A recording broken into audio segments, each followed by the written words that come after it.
Unless there's the order. Yeah. Okay. They should be able to find. Then I just back to, I don't know. Doesn't allow that.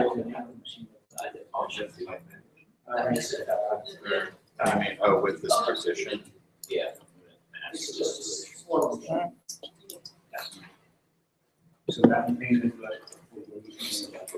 All right, welcome everyone to our HPC Python course. Our first presenter is Cyrus Proctor. He works here at TACC in our HPC group, and I'll go ahead and let him start. Thank you. All right, thanks a lot, Jason. Everybody, welcome.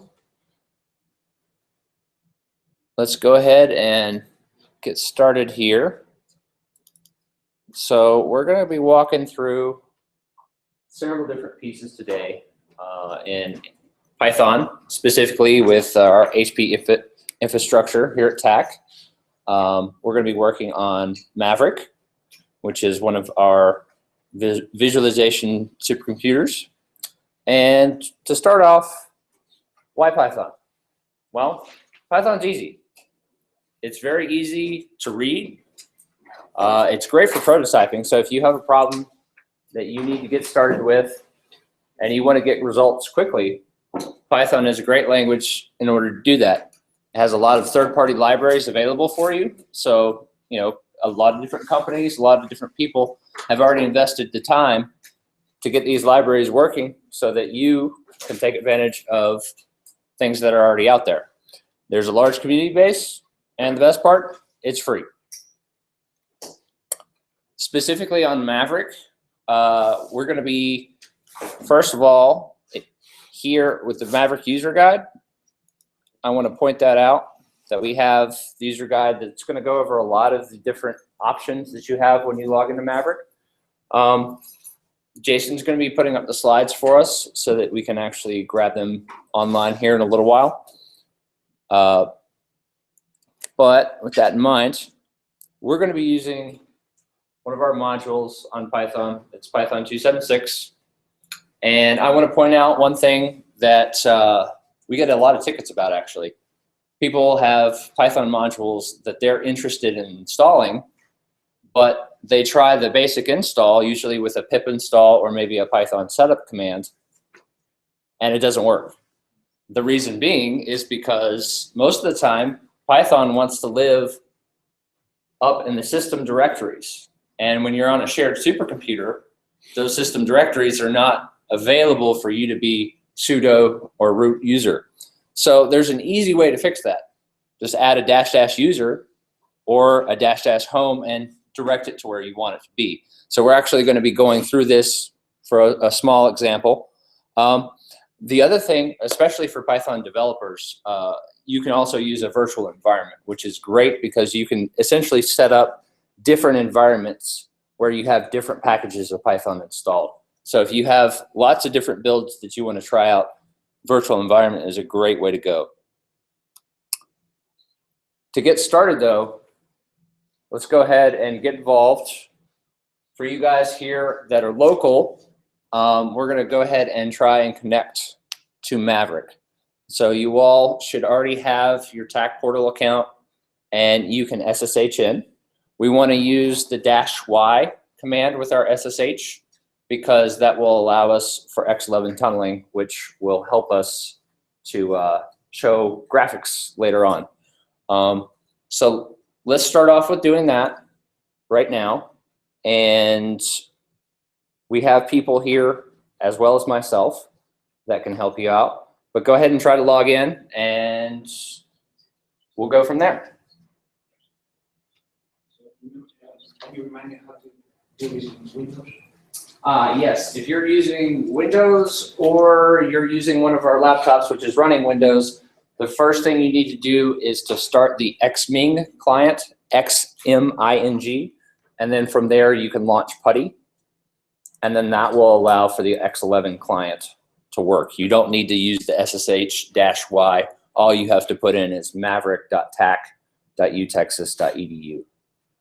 So I'm not sure if I have a Maverick. did you sign up? as part of this registration? If you did, then you should. If you haven't registered, then at this point, I don't know. We can try, but yeah, if you guys aren't registered, then yeah, you can't log in Maverick right now. Do you, well, sir's not gonna have the library duty. Do you have a Stampede account?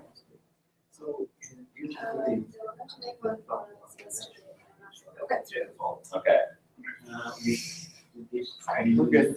Okay. That's fine. Just go ahead and write your name down on a sheet of paper and your TACC username, and I will do my best to get you set up on this application. So has anybody had any trouble logging in? Is everybody into Maverick at this point? I see some head nods, some. Okay. So that's first and foremost. We got to get everybody logged in, and then we'll move on. And it's going to be a very interactive session. We have lots of examples to play with. The goal here is, you see a few things in the slides, and then you go try it out yourself.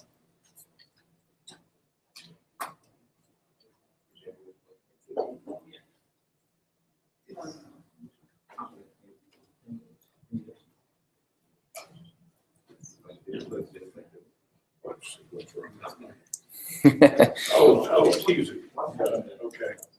I'll try to do that. Don't look at it. Yeah. So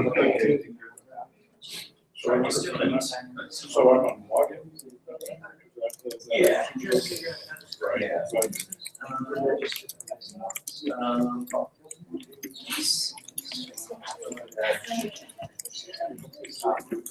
Just like 5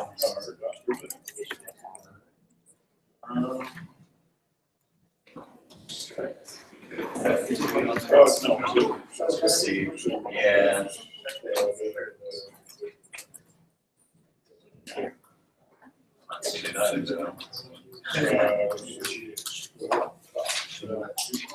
HPC type. Oh, it's not in frame zero. Yeah, it's not in frame zero. Or it's not in, Yeah, they just put it next week. Yeah, I just converted up there. yeah. The name is actually a little different. Oh, Here's is it flipped? of the tar Yeah, ball. it's HPC Python. Oh, Yeah. sorry about that, guys. Dyslexic.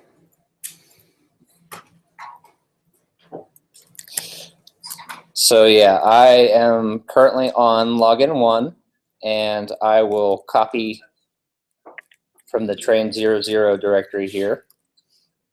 Let's see here. Yep. My home directory. So there's the tarball. We're gonna untar it.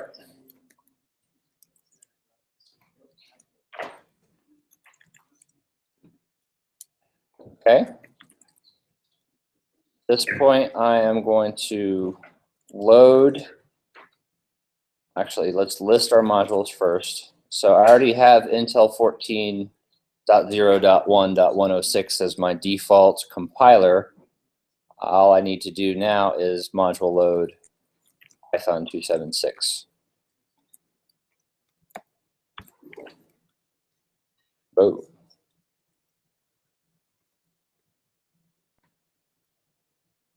And again.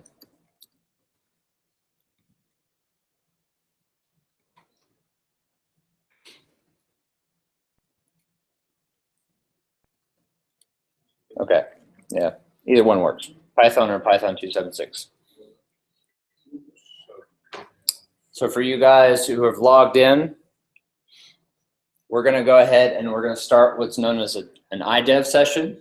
What's long name is interactive development sessions. And the idea is that we're going to go from the login nodes to the compute nodes, and each one of you will have your own unique computer that you're working on, essentially, when you use the IDEV command. So we're going to say IDEV. In this case, we're going to give it a time of 2 hours for now. And then we're going to use -A for account, and it should be Python_training, I believe. Actually, -P. -B, not -A.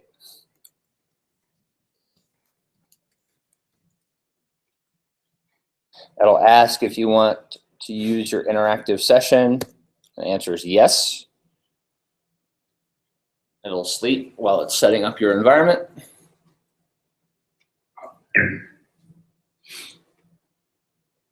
And you will know that you're on a compute node if you see numbers. Well, that's not the default prompt. I'm not sure if they see the C dot. The default prompt is, for me, Yeah, sure. C.221-103.maverick. Great. If you're getting numbers with a C in front, then that means you're on a compute node. So you're on there. There'll be nobody else. So it's just me on there, and it's just you on your compute node. So how many folks are on a compute node right now? 1, 2, 3, 4. Got a couple. Yeah. Sorry, can you go back to the slide? Go back to the slide. Sure.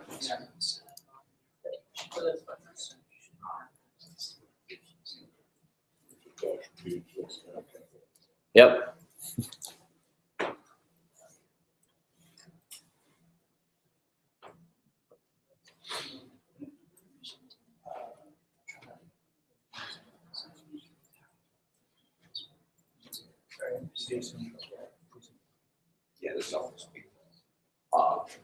Once we get the bugs worked out here, we'll be smooth sailing. I just have a script to do all this. Well, and everybody brings their own computer. It gets more interesting. Oh, but I mean, for the copy of the car.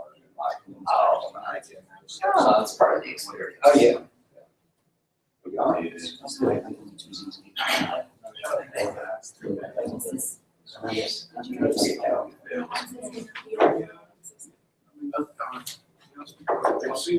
is the network access. So if I were. Do you have an account that's not working? You can do it. You should be able to go straight through Maverick. Right, yeah. Did you register? Okay. Well, it was a When did you register? What's your account? Yes, right. You should be okay. I'm surprised that we can ask Jason here if he's busy right now. Yes.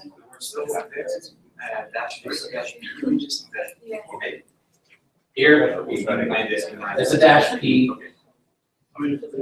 In that sense, we don't get to try this until it becomes active, and it didn't become active until 8:30 this morning. Oh, really? So yes, it's a -P, not a -A. Yeah. Says that -P is only allowed on one line, so. P as in panda. Yeah, I did that. Maybe it's a uppercase. It's lowercase p. Lowercase.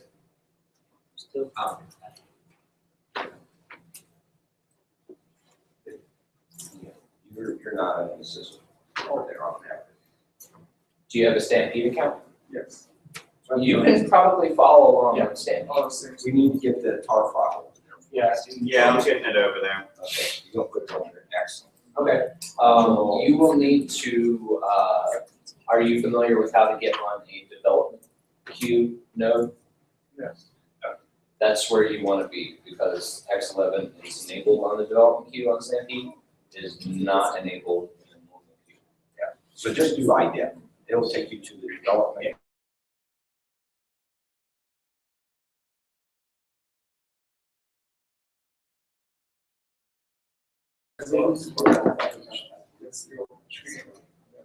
Yeah, it'll still be train 0, 0. We have the same setup up there. So everything's the same, except, yeah, even the compiler, we have 14 over there. So for those of you who have grabbed the tarball and untarred it, inside are all the slides that we're going to be presenting today. And then also there are other directories that have examples that we're going to be working with. Yes. Did you get on STEM? Say that again. I could get on STEM. They must have. They must have. That will work. Okay. Todd, you said that you've copied the train 00, or you are currently, it looks like. I'm working on it. Okay. So it will be in the same spot as it's listed up here. It'll just be.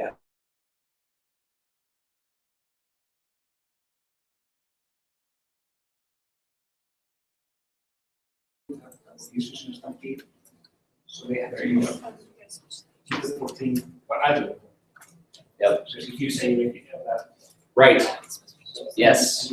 Well, it was specifically removed because we're working on Maverick, but I will remind people as we go in here. If you are on Stampede, you need to take particular note about these module commands here, because we need to be using module Python 276 versus the Python EPD version.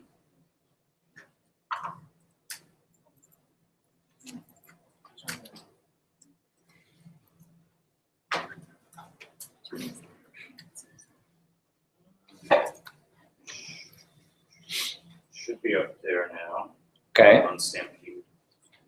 So you should be able to grab, is it still in reverse mode, or is it, okay. So HPC Python instead of Python HPC.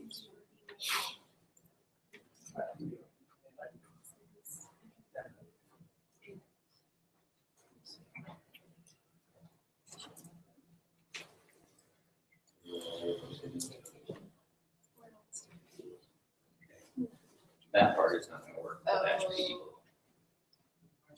But it'll still open a development session for you. That should be the issue. Type external, do with just an X, and then put a space and an ampersand. Yep. Instead of the IDEP. Once you're in the IDEP session. Okay, you're good. So open up a little window down there, and you can close that. That's just to make sure that you have X11 working, which means you're good on compute. So just X out. You can X out of that, and you're good to go. So you grab the chart. I did all the. Cool. You're good to go. All right, we getting close to 100% here. Okay. So let's move on. So specifically, looking at Python, Python is a dynamic language, but it's also strongly typed. What does that mean? Well, strongly typed language in this case essentially means that if you give Python a variable and it's expecting one thing and it gets another, it's going to give you an error. So, for instance, you can add strings, you can add integers, but you can't add a string and an integer. That behavior is going to result in an error. A weakly typed language, on the other hand, may give you undefined behavior in that kind of situation. For the dynamic language, Python has a lot of different things that it can do. It's very powerful, but the objects themselves are actually determined at runtime, whereas with compiled languages, those are done at compile time. Some general data structures that are very useful in Python include the Python list. It's a dynamic structure. It's indexed, just like an array would be for, say, C or Fortran.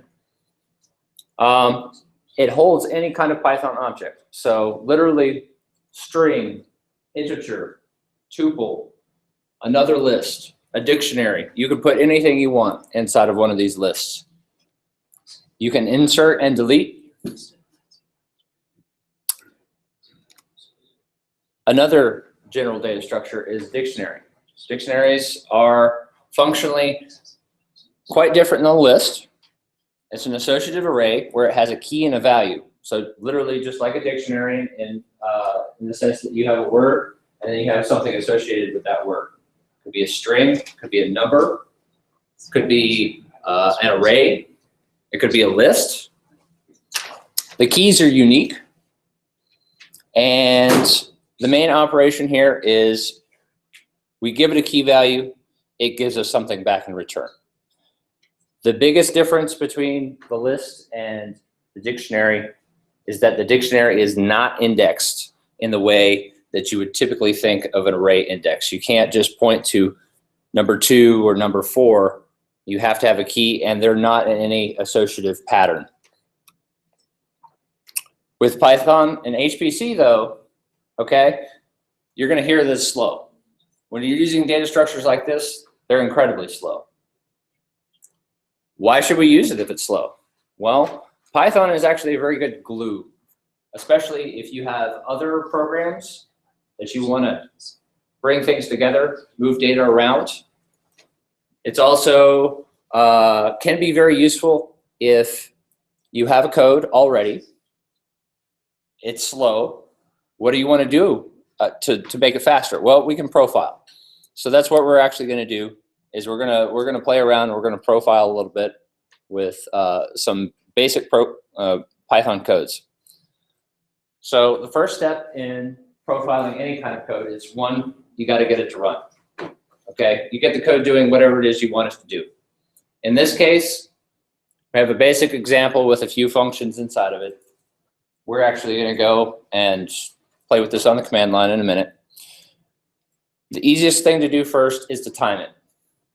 So in Linux, there's a built-in command called time, which is going to break down how much wall clock time or real time, how much time is the user spending, and how much time is the system spending running this code.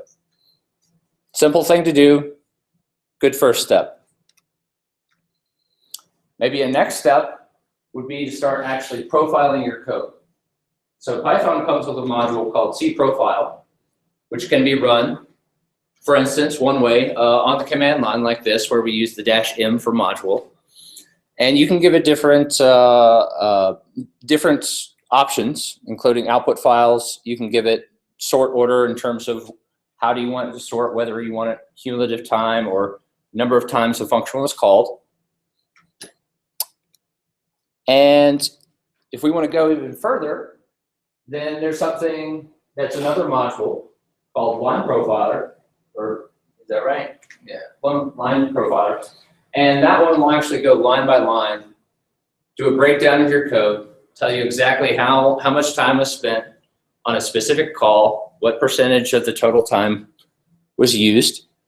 And this gives you a pretty good snapshot of what's going on inside your code. So if you do have a slow code, you can take profiling tools and try to minimize the time spent inside the code by either rewriting, or perhaps you can try to use data structures that we're going to talk about in a little while that are much, much faster than general built-in Python data types. But let's actually try this out. So while we're on Maverick, we're on our compute node.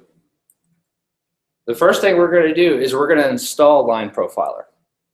Now, keep in mind that we have to use this -- user or -- user, because if you try it otherwise, it's going to give you an error saying, I can't put this stuff here. I'm not root. But what this will do is it will put your tools or your specific Python modules in your .local directory. So they're hidden in your home directory, and you can install pretty much anything you would need for your workflow this way with Python. So I'm going to go ahead and see if I can do that.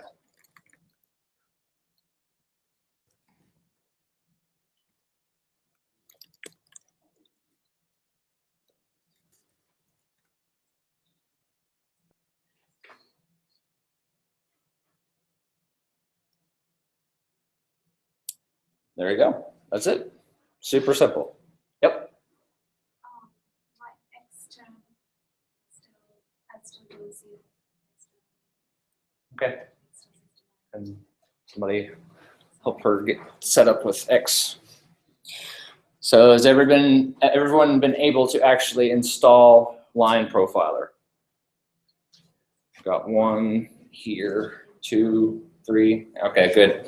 All right, so it's installed, and what we can do is if we go into the examples directory, so I'm going to make my terminal window a little bit bigger here. We can go into examples, and then we can go into the intro section.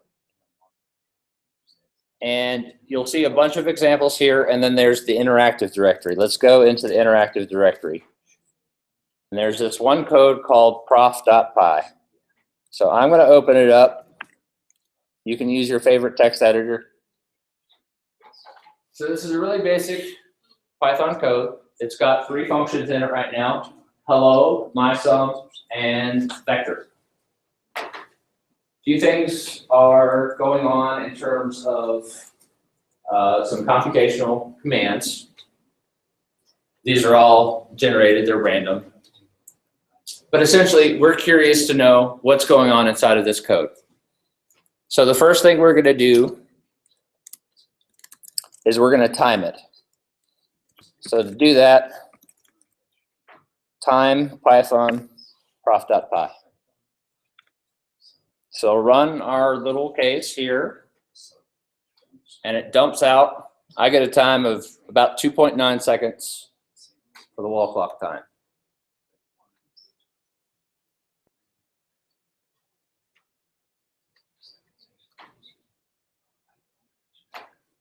Cool?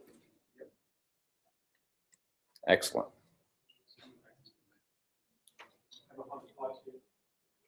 Where are you?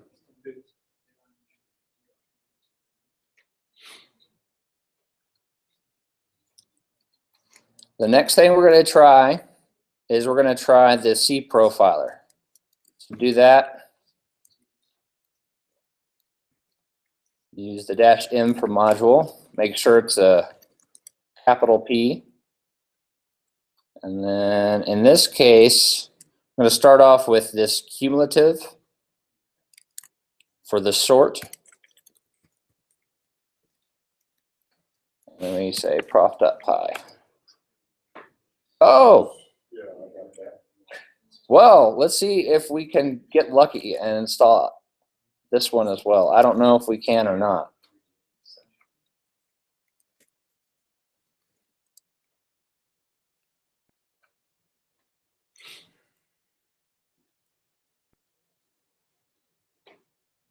Hopefully this will work.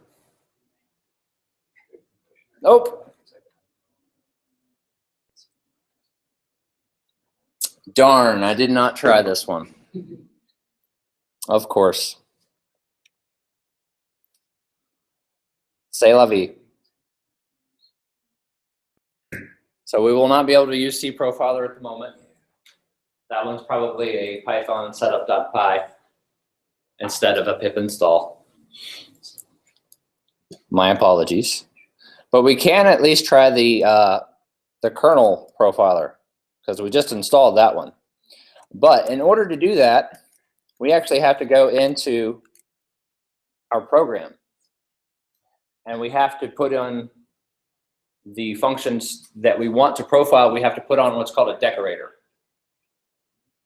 A decorator, in this case,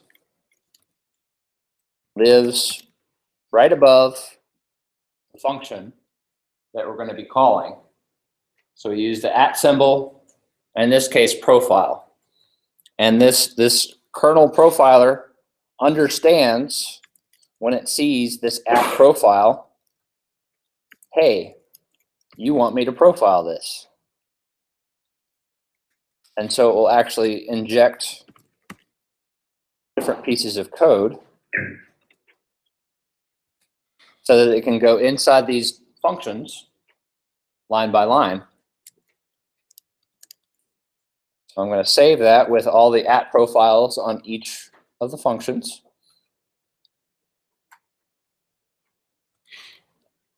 And then we're going to try that out. L-V and then the code name. Oops. Really?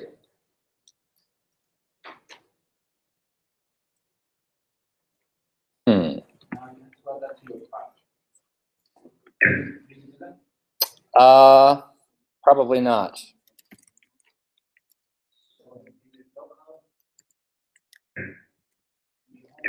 Yeah, it's not there. Okay, so if we look in our local folder here,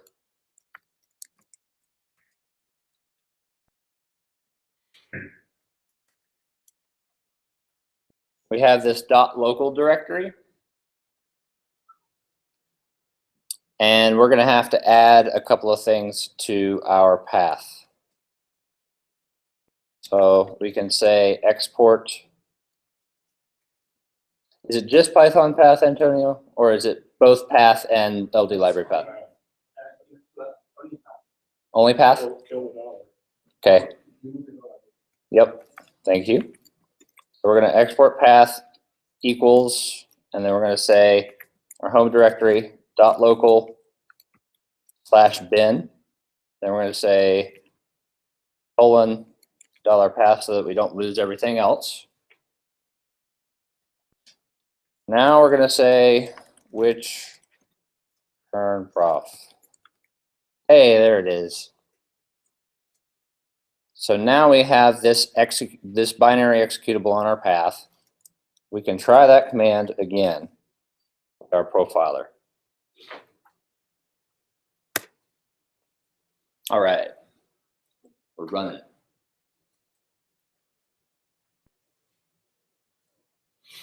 Usually with profiler, things will take longer. So if you have a code that runs very, very long, you may want to try to hone in on a function or two that you think is going to be problematic. Or perhaps you can try and look at a small section of your code. So mine completed here. And it's dumped out information for us.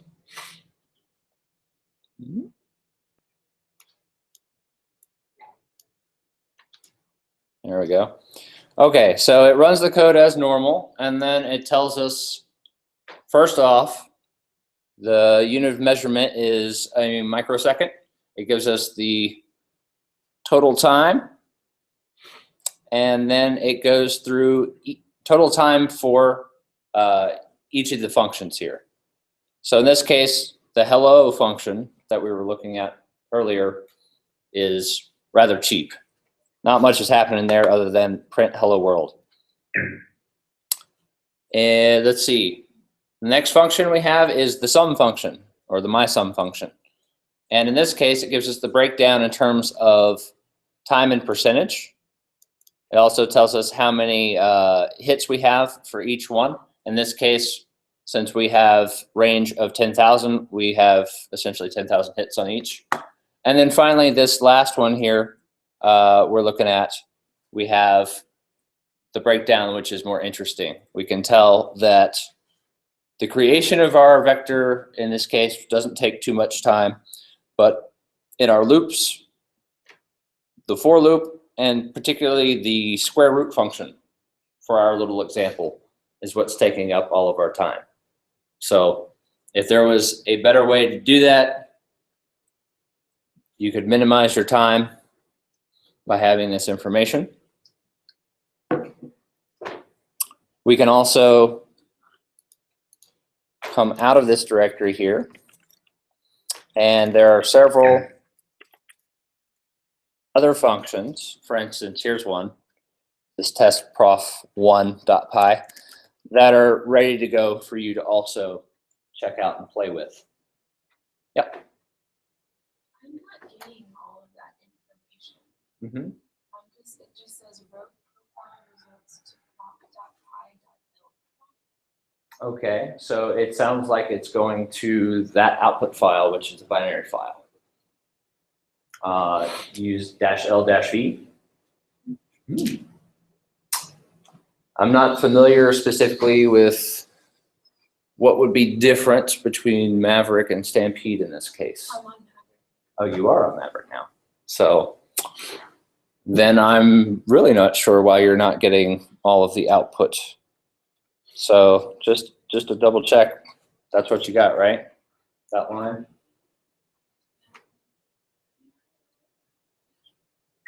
Because I'm pretty sure, I don't know that this would work, but we can try. Yeah, there isn't one. I'm pretty sure that one of these, the -L or the -V, says dump the report. So if it's not dumping, then something's weird. You said that profiling, running the code to profile it takes longer than running it without profiling it. And Yep. that appears to be the case. But does that mean each line takes proportionally longer?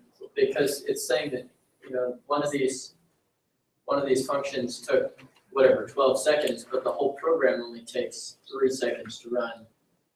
Normally, can you use the same result? So in this case, if we run it by itself, oops, I'm in the wrong directory right now. Try again.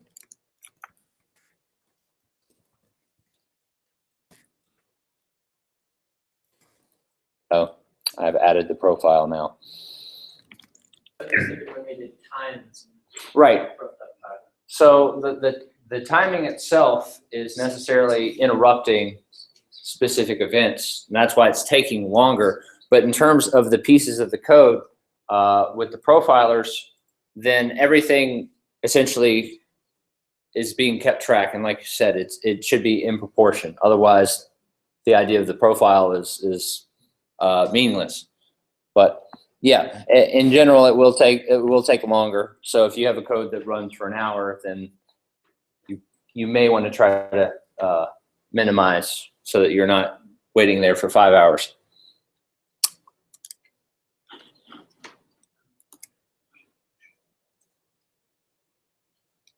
Okay, so for profiling, that's our introduction. We're going to go on to some more fun stuff here with NumPy, Matplotlib, and SciPy. These are all part of what is known as the SciPy stack, and it is a group of modules that is very useful. So to start with, we're going to talk about NumPy. In case of Python, we have these high-level objects that I talked about, the lists and the dictionaries. Those guys can contain pretty much anything, but NumPy is specific to dealing with multi-dimensional arrays. It's closer to the hardware, so we're going to get a lot more efficiency by using these structures, and it's specifically designed for scientific computation. So to give you an idea of the difference between the two, so if we're playing with lists versus a Python or NumPy array, for a list in this interactive example here, it's taking about 6.4 milliseconds, whereas the same exact operation with a NumPy array is taking on the order of microseconds. So several orders of magnitude faster. Why is there such a difference? Why is it so slow? Well, the dynamic typing, specifically with lists, dictionaries, and other high-level data structures like that, you got a lot of metadata, you got a lot of variables you got to carry around. It can be inefficient with memory access depending on how you're accessing it. You have to be smart about it. It's also interpreted versus compiled. So how can we do anything with this? What can we do to make our stuff faster? Well, we can use an object that is a single type and it's continuous storage. This is akin to what we use usually in C or Fortran as well. And in this case, NumPy has an n-dimensional array object, which we're going to be using. It's very sophisticated though. It understands a lot of things that, say, wouldn't work in other languages. In this case, we can make 2 NumPy arrays, and we can do an element-wise multiplication. Or we can also do the same thing with an array and a scalar, and NumPy automatically understands what's going on in terms of how to interpret that. There are useful linear algebra routines, there's Fourier transform and random number capabilities all built inside of NumPy. Why is the array so much faster? Because the data layout is homogeneous. Every item is taking up the same size block of memory, whereas in a list or a dictionary, if you have multiple types of data, say an integer, a float, a string, all inside of a list, it's not contiguous, it's all over the place in terms of its size. And the other thing that makes arrays a lot faster, if they're used, are these universal functions, or ufuncs. In this case, they're a vectorized wrapper for a lot of the functions that you would normally think of for scalars. So on the left would be a representation of a NumPy array, and on the right would be a representation of a typical Python list. So a NumPy array is going to be a contiguous block of memory, whereas the Python list is a contiguous buffer of pointers. And so the pointers end up actually pointing all over the place, and as a result, that's where your efficiency is gonna go down. With universal functions, you can operate on these arrays on an element by element wise fashion. Built-in functions are actually compiled in C code, which is where the speed is going to be coming from. But we're in Python, so we're not going to see the C code. We don't have to touch it. It's just underneath the hood. But for instance, we can look at the difference between using sign on a list versus sign on a NumPy array.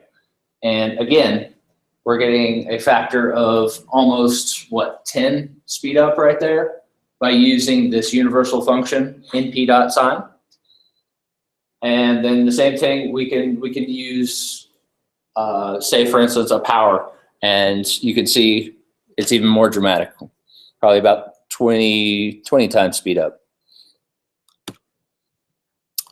So how do we create these arrays?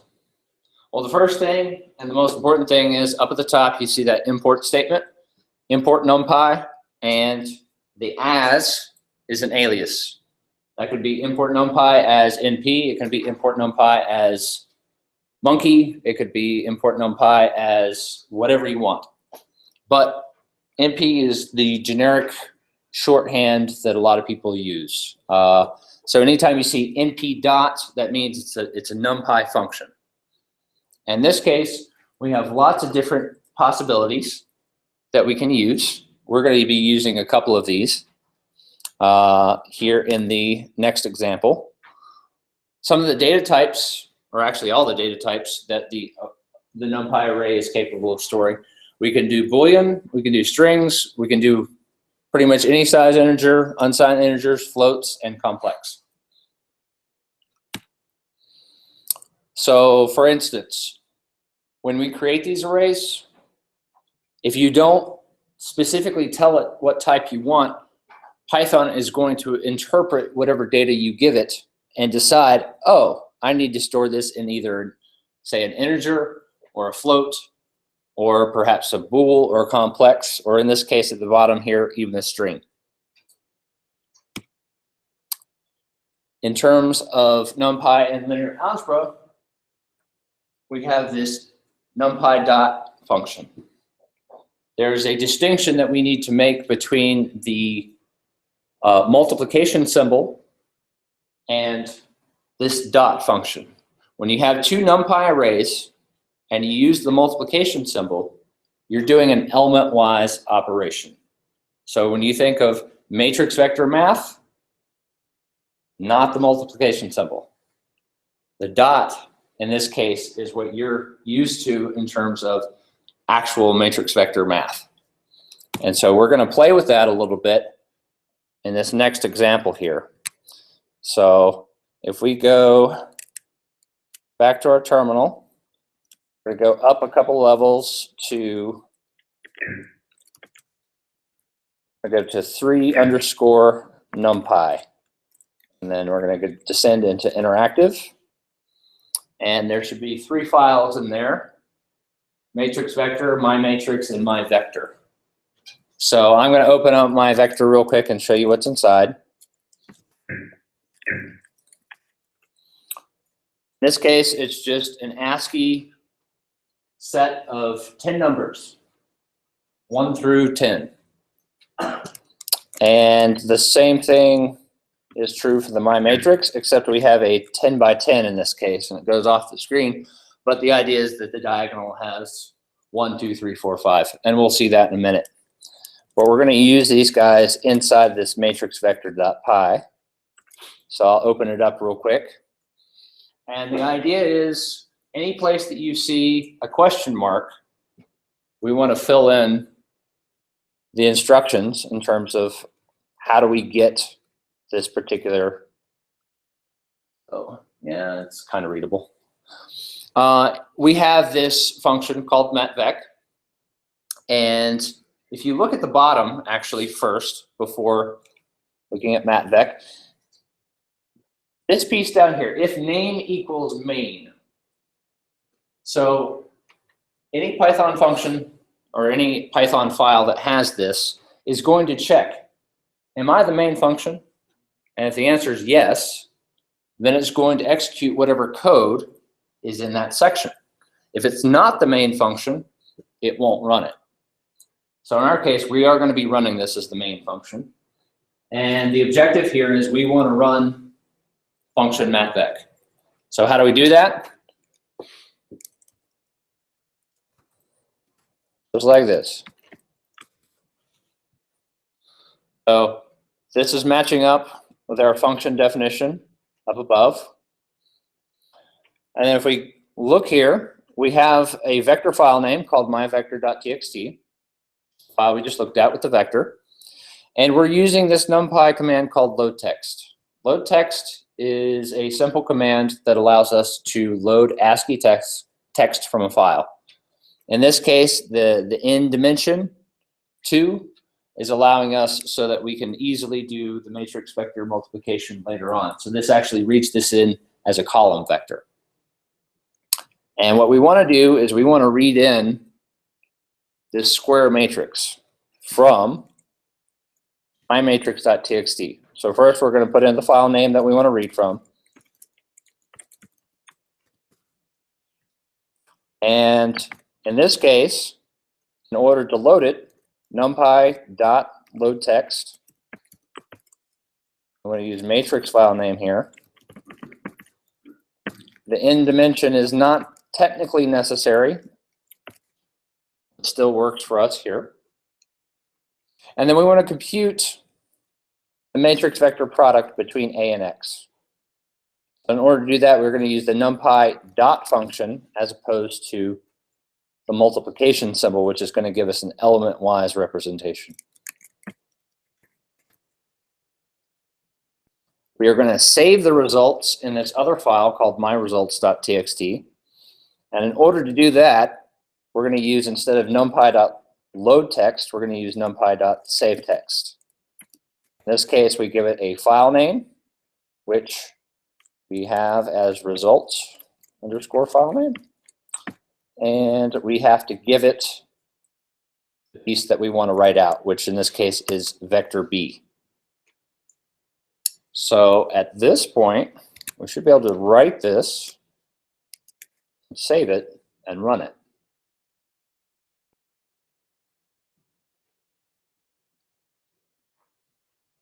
Yep. On line 8, what does ND, is ND min supposed to be NDim or is that another keyword?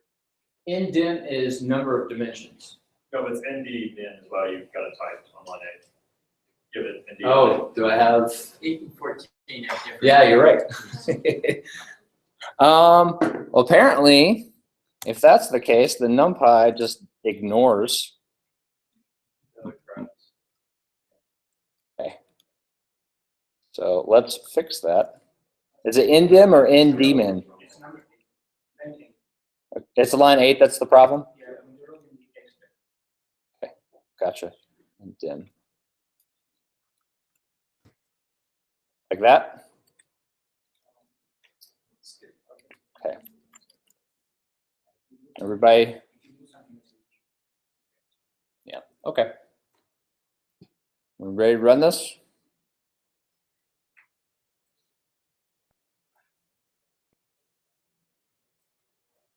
Okay.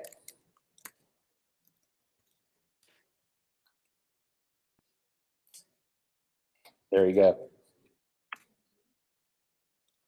See, it is. It's saying the minimum number of dimensions.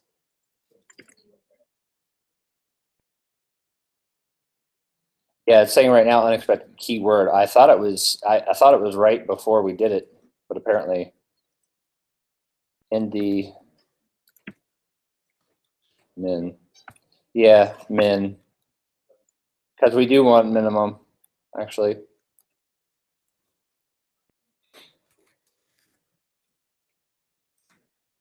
Yeah. So let me go back so you can see that. Oops. Number of minimum dimensions.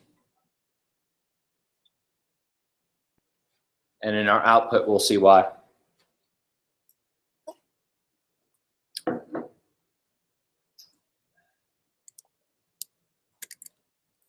So if we look at our output,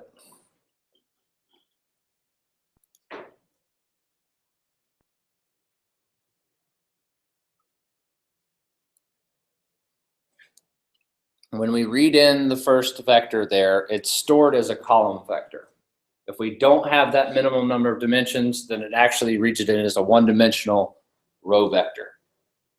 So we can manipulate that either with the load text line, or we can manipulate it with reshape inside of our code. But for us to get this to work, essentially what we're doing here is we're multiplying the matrix with the vector there, and we're getting our result, which is essentially the vector squared.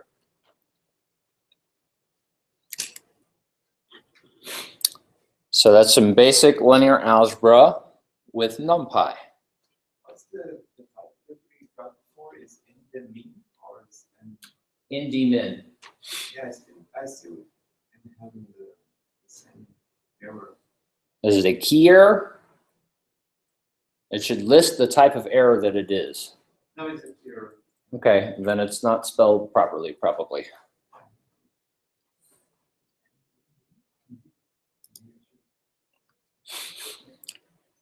Okay, so we got the basics of NumPy. Play around with that. We're going to talk a little bit about SciPy. SciPy is a collection of mathematical algorithms that is conveniently built on top of NumPy. In this case, we have different sub-packages within the SciPy module, and there are all kinds, literally. These are the sub-packages that are part of SciPy. We have special functions, which are going to include anything from Bessel functions, Heaviside, Airy, any kind of mathematical function you can think of. You've got integration functions. You've got optimization functions if you want to do multidimensional minimizations. You can do interpolations, Fourier transform, signal processing, linear algebra. You can do sparse eigenvalue decompositions with ARPAC. You can do statistics, multidimensional imaging processing or image processing, file I/O, and then Weave is also it's an optimized version of SciPy. Specifically with HPC and SciPy, for the I/O stuff, we have an example. We're gonna just show this, and you guys can play with this later. But for instance, NetCDF is a useful tool if you want to write out compact, parallel, binary data structures on an HPC type machine. So for instance, in this case, you could build in the netcdf calls directly into your Python, which is pretty cool. For stats, for instance, in this case, we'll jump to this one because it's got a cool plot to it. I'm going to go up a couple of directories. I'm going to go to 3 and then SciPy. And instead of going in interactive this time, I'm just going to do Python stats. And essentially, this little guy shows off SciPy with matplotlib. And so in this case, we're grabbing a normal distribution, we're doing some samplings, and then we're fitting it. So there are a lot of cool tools that we can use in SciPy. Oop, wrong way. Another neat feature here would be the Bessel function. We can interactively come up with a solution to an equation set that we might have. In this case, this is an impact on a drumhead. And in the case of cylindrical coordinates, our solution is a function in a Bessel. So you can do cool 3D plots, look around, zoom in, and we'll talk a little bit more about matplotlib here in a little while.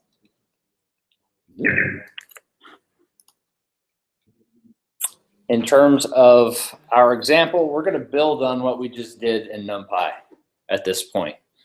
So let's go now into our interactive directory in SciPy. And let's open up matrix_calc.py. You'll recognize that we already have matrix vector, my matrix, and my vector present as well. And if we open that up, we go down to the bottom here, we want to call matrix calc if it's the main function. So in order to do that,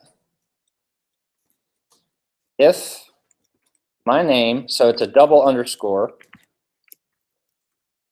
is equal to main.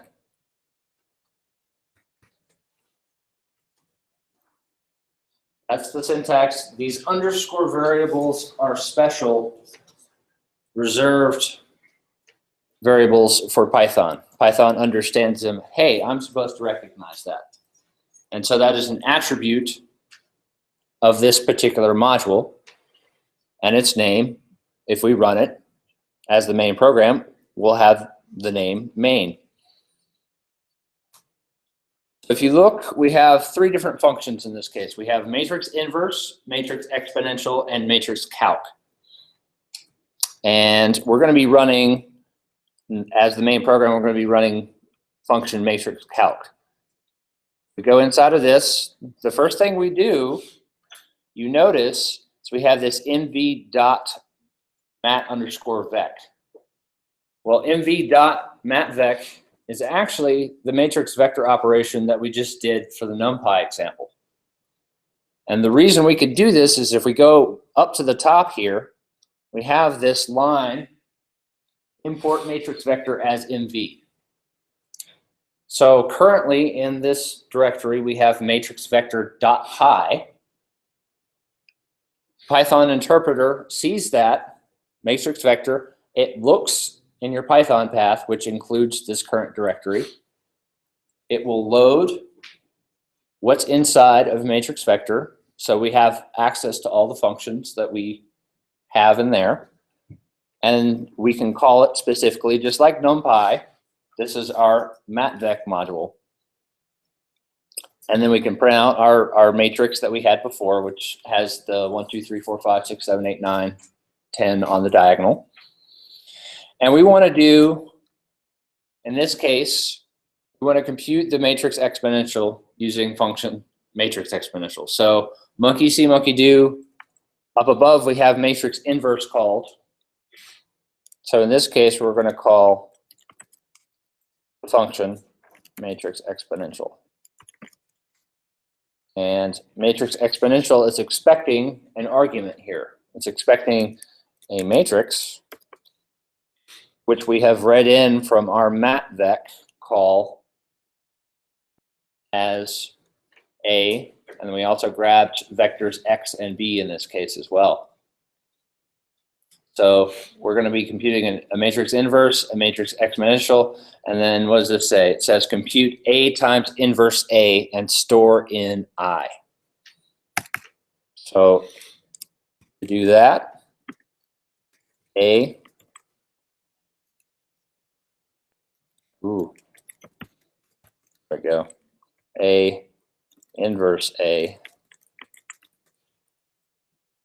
right? We would get a different answer if we use the multiplication symbol. But hopefully, if we did this right, we should get our identity matrix back.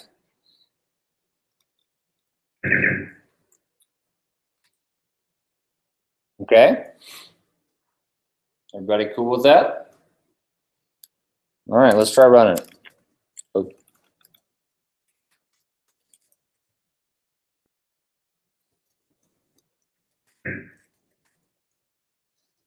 Hey, worked.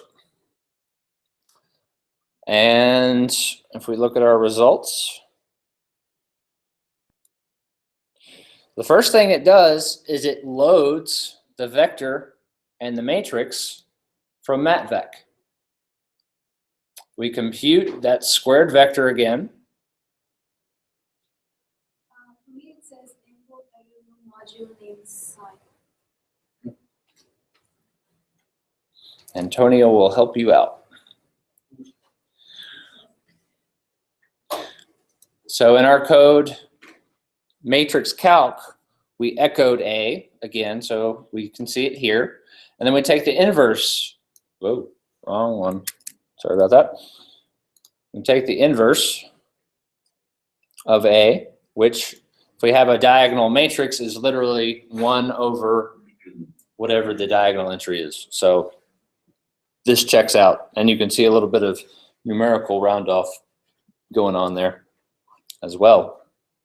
And then the exponential of a matrix that is diagonal is the exponential of each diagonal element. So e to the 1 is indeed e. So I see the curiosity that you have the right-hand column of the inverse of A as a -0, but that propagates in the inverse as a 0.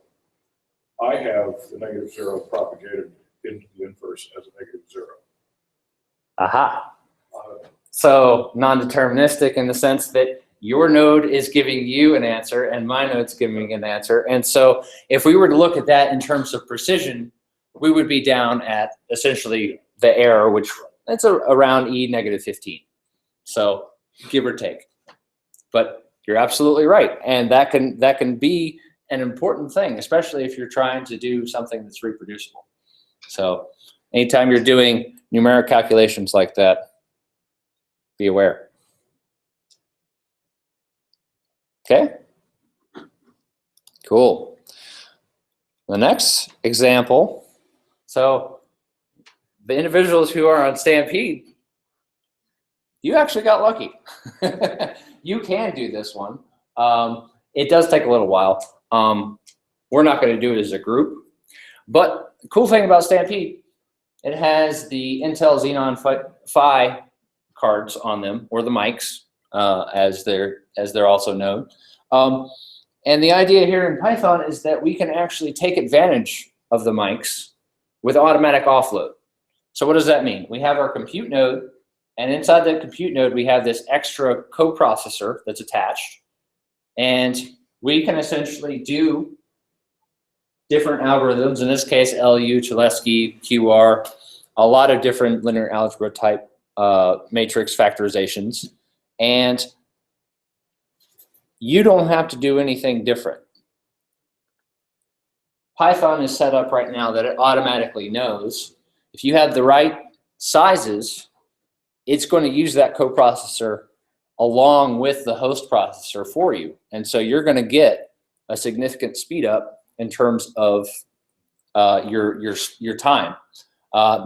Really don't have to do anything except to change these export variables here, or your environment variables. So first of all, you enable the math kernel library to use the mic. You can set then your OpenMP number of threads on the host to 16 to use all 16 on Stampede.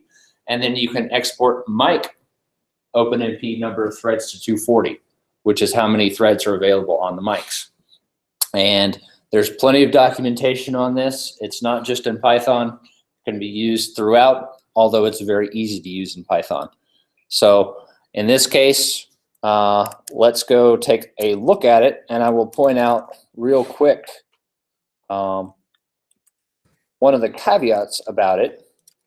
I'm going to go into 3_offload, and in there's a code called mydgem.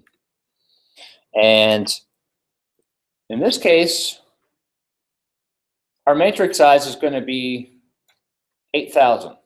So it's going to be a pretty big matrix. If you have a bunch of little matrices that you're doing operations on, it's not efficient to try to push those over to the mic, do computations, and then bring them back, because there's overhead associated with that push. So it's set up right now that the math kernel library already knows, hey, if your matrix size is too small, I'm not even going to bother, because I'm just going to be wasting your time. But 8,000 is sufficient enough for us to actually be able to use the mic. In this case, we're looping through. This code would run a total of 5 times. The first time that the mics tend to start up, you've got a lot of initialization to do, and so that run typically is a little bit slower. So that's something to keep in mind, especially with profiling, period, is that anytime you do something first, your timings are usually going to be slower as things warm up. And that is true in this case. So warm up run, then from there you do your timing and profiling. So in this case, we're doing a total run, and it's set to 3 right now. So this loop is going to run 3 times. The biggest difference here is note that we're using NumPy.matrix. NumPy.array and NumPy.matrix are not the same. Matrix is specifically for 2D matrix operations. Pythonically, I think that most people would prefer to stay with the NumPy.array type framework, simply because operations swap. You can see here we're doing a C equals A times B. If you have a NumPy.matrix, that is matrix multiplication. If you have a NumPy.array, which we have been using, that's element-wise multiplication. So you have to be careful.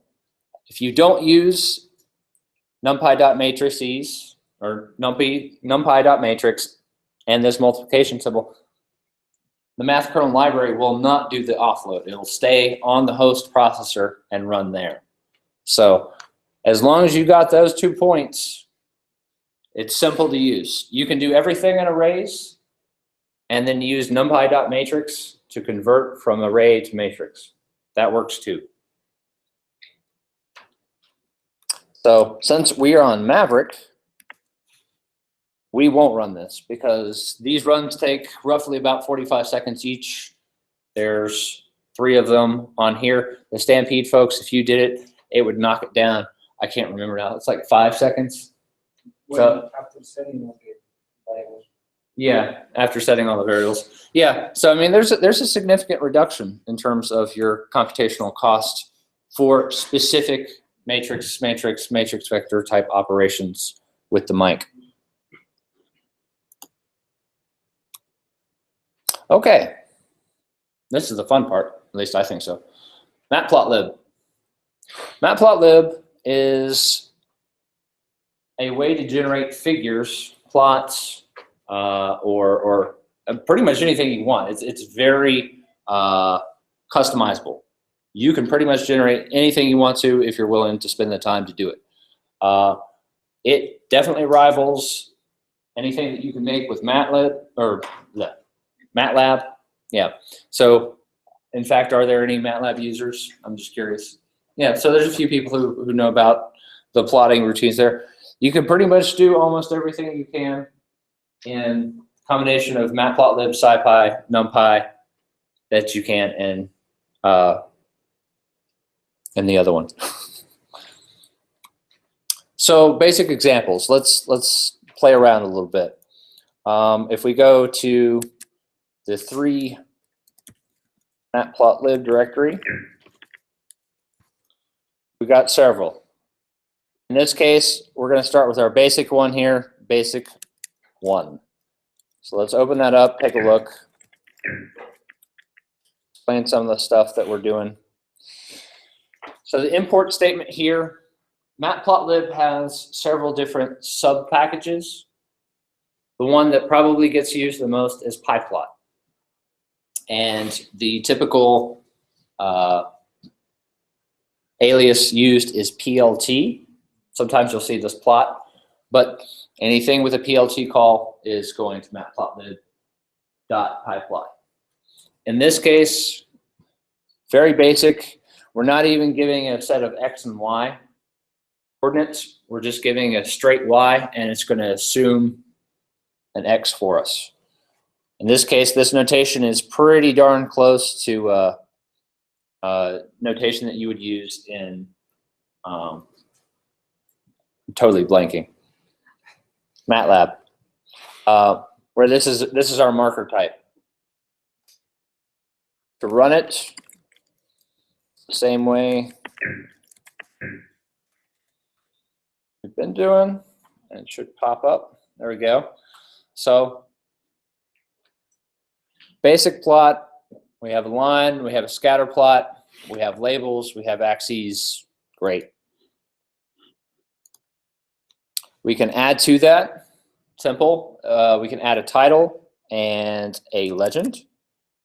So in order to do that, let's look at basic 2. And in this case, we're adding plot.title, and we're adding, this is one way to add a legend where you are creating object handles, plot 1 and plot 2, which we then attach legend names to. Yes? Say I see no display name and display Okay. In that case, that means that X is not happy. Yeah, it sounds like no display is set.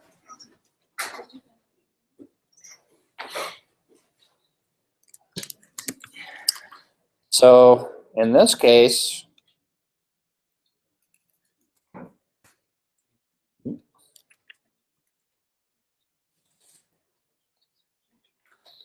now we get a legend, and everything literally is customizable. You can put the legend wherever you want to.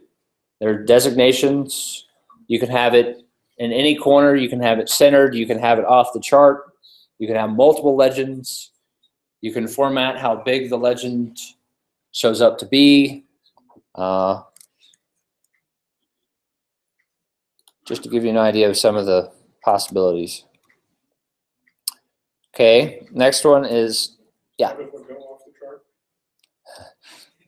I should not have mentioned that. That one is tricky. So, because that's the one thing I'm particular. Right. We could talk about that one after class. Because yeah, I've run into the same thing. If you've got a busy plot and then you got that legend right there covering up everything, you can make it transparent so it shows through. That's one possibility. Another possibility is to actually move it outside of your axis. And yeah, I've found a need to do that. The nice thing, going back to our intro slides, there's lots of examples out there. There are examples everywhere on this kind of stuff. So, you know, if you want to say matplotlib legend outside axes, and you'll probably find a relevant example. I think there's an option to like make interactive, but you make it drag the legend. You can make it interactive. You're absolutely right. So you can have, all these plots can be interactive as well. So you can move things around, you can change sizes. Now, the thing about that is you can make it look good, but then once you make it look good, you save it, and you want to make sure that that's the way it is, right? Because if you want to come back and reproduce that later, exactly the same, you might have a little trouble. Although you can save it out, just like in MATLAB, you can save a figure. I believe there's the same functionality here. I personally have not used it myself, but let's see. Let's open up this guy, the NumPy plot.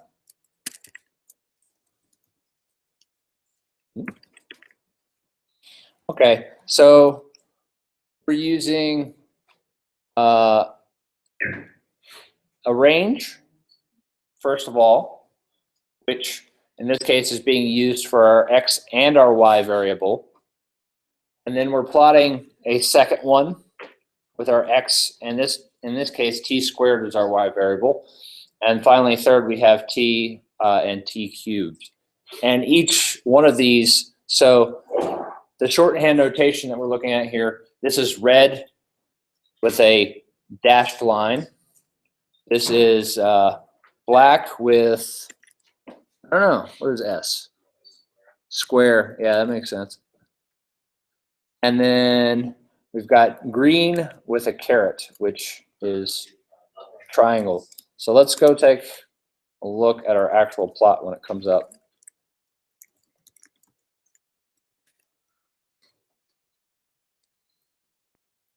There we go. So green triangles, blue squares, and red dotted lines. That's an easy way to put multiple things on one plot. Something that we can do real quick, so we can give this guy a label for our legend. Actually, it's not that easy on this one. I'll save that for later.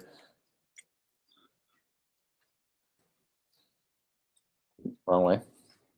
Okay, let's go back to our interactive example now. So this time we're in 3 matplotlib, and we're going to go down into the interactive directory again.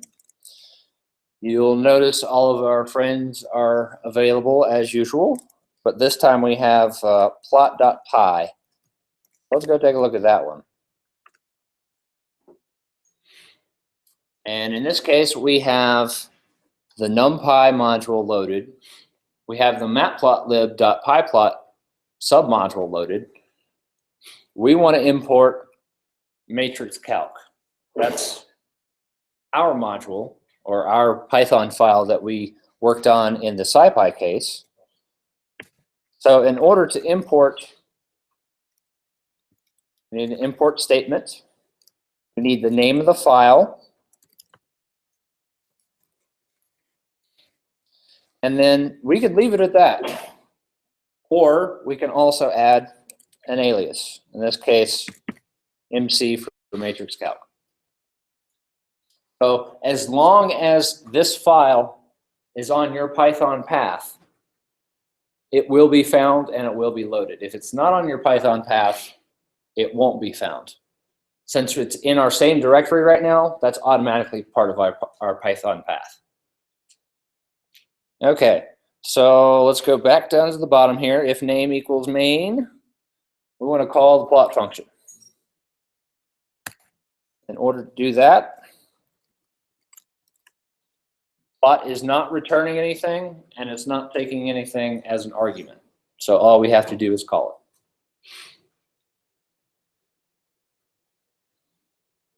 In this case, we're calling mc.matrixcalc, so we're grabbing vector B and matrix C. Matrix C was the matrix exponential that we calculated before. So look at our syntax here. We're creating a subplot that has a grid of 1 by 1. If you wanted to have multiple plots on the same figure, you can essentially rearrange this you could have, say, a 2x2 grid where you would have 4 figures or 4 plots that you could use in there. We're going to stick with 1 by 1. Got a title, got an X label, a Y label. We're doing a scatter. A scatter plot just going to give us markers instead of lines. In this case, we're plotting the vector B against itself, so it should be right along X equals Y line. Color is red. Marker is a circle. Our size, this is going to tell us the marker size. At this point, it's 500. And we're going to give it a label. We're going to call it diag. This just, it could be whatever you want it to be. And we can call it plot.legend, and that will show the label up with the marker that we've created. So in this case, plot B versus B squared using NumPy.power. In order to do that, I'm going to come up, well, I'll do it this way. Since we have a plot.show here, we're essentially starting over.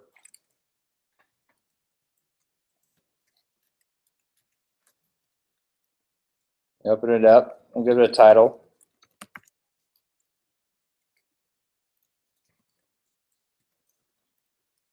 And then we'll do a scatter. In this case, we want B versus B squared. So our X is B. And then NumPy.power, the array itself, and then the power we want to raise it to. So that's our Y. And let's make it green.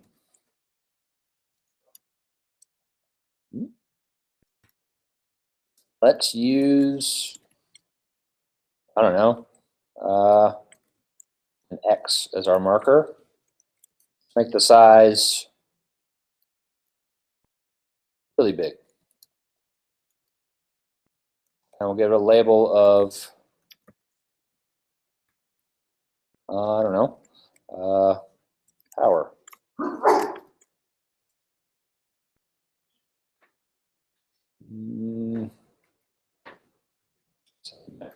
Okay. And then we want to call, in this case, plot.legend, so that the legend will show up. And finally, plot.show. Okay. This one says plot V versus the diagonal of C using plot.plot, line width of 5, label diag C, color blue. So we start off, basic subplot. In this case, we would say plot.plot, not scatter, B versus NumPy diag C. So that's going to grab the diagonal of our matrix C. The first and second examples you have subplots and the third one is subplot. Oh, thank you. It would not have liked that. Okay. What else does it say? Line width of 5. Okay. Well, line width equals 5. Give it a label. So these are keyword arguments. Keyword arguments are keywords with an equal sign and then something afterwards. Keyword arguments in Python can be in any order, as long as they come after the mandatory arguments, which are the ones that do not have equal signs. If you try to put a keyword before the mandatory, it wouldn't like that. But otherwise, line width and label can be in any order they want to be.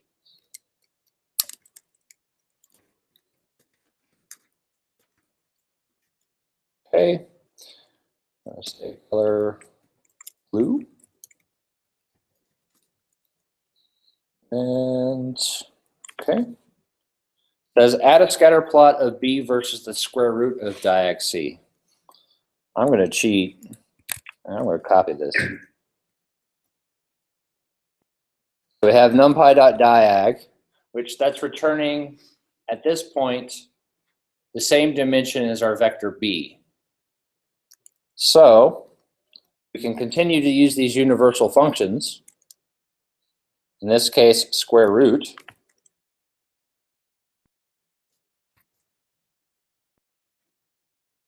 Change the line width to 7. We'll call this square root. And give it a color of, okay. Everybody cool?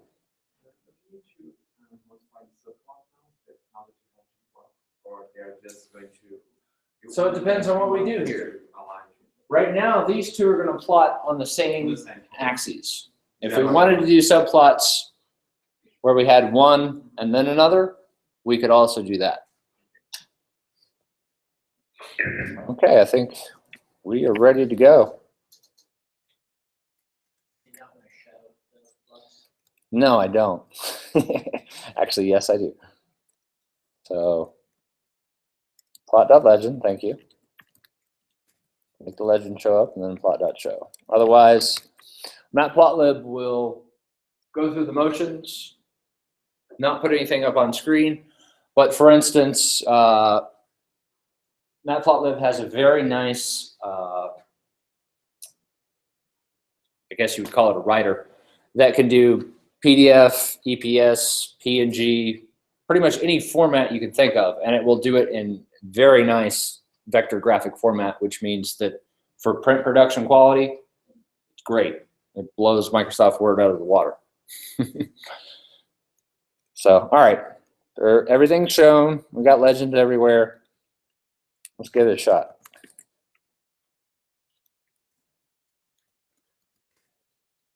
So the first thing it's doing is it's calling matrix calc. Matrix calc is calling matrix vector.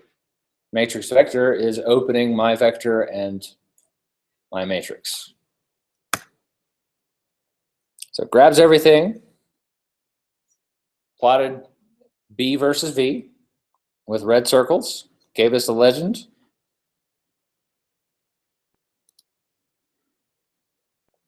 Unknown. So it means I messed up somewhere.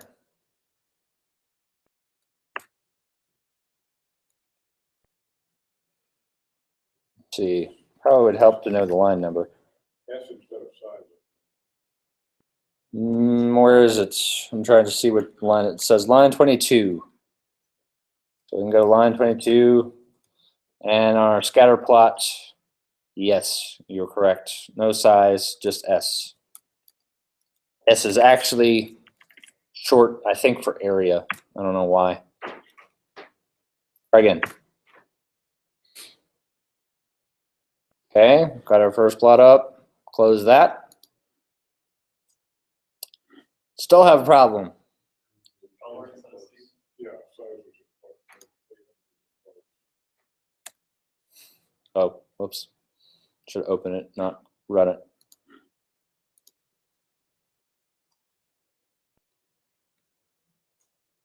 Yeah, we want that to be a number, not a string. So see, this is an example of a strongly typed language here. Expecting a number, not a string.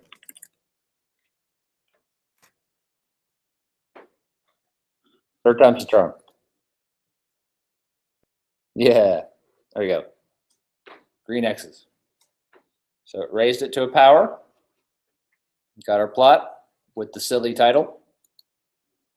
And we should get a third one. Hey, there it is. We got the diagonal and the square root of the diagonal. Good deal.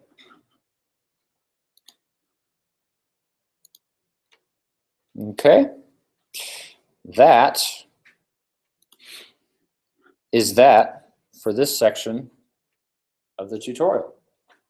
So why don't we take about a 15-minute break? And your next presenter is MIA. He stepped out of the, oh no, he's in the back. Never mind. What do you want to say, 10:45? Does that work for you? Okay. All right. So feel free to ask questions. Feel free to play with the examples that are in those directories. Did anybody lose a glove? Anybody lose a glove? Make sure you have all of your, okay. No, no, we still haven't lost glove. We still have one. We have one. So just put that thing on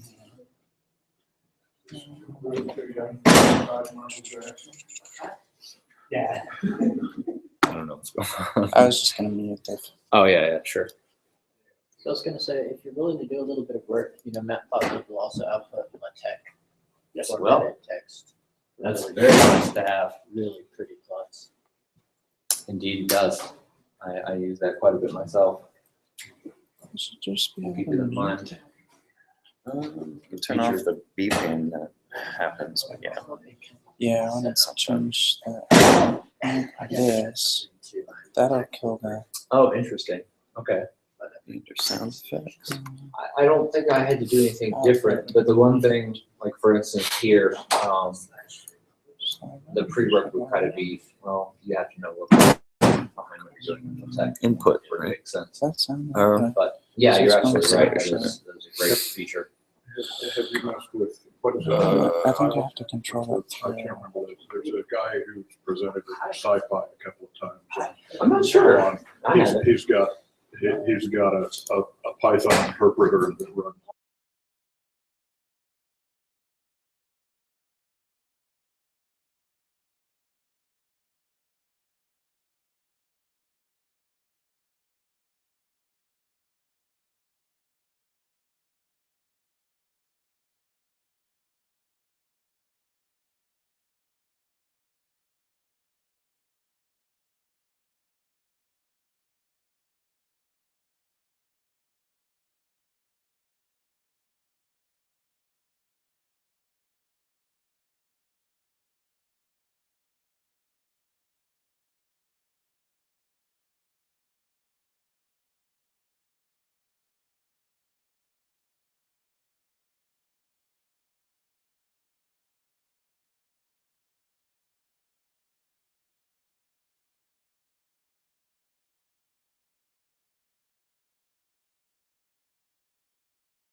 Okay, I'm gonna start the next half of the tutorial here. There's gonna be two sections, just like in the first one. These sections are gonna be focused on doing parallel processing in Python. My name's Todd Evans.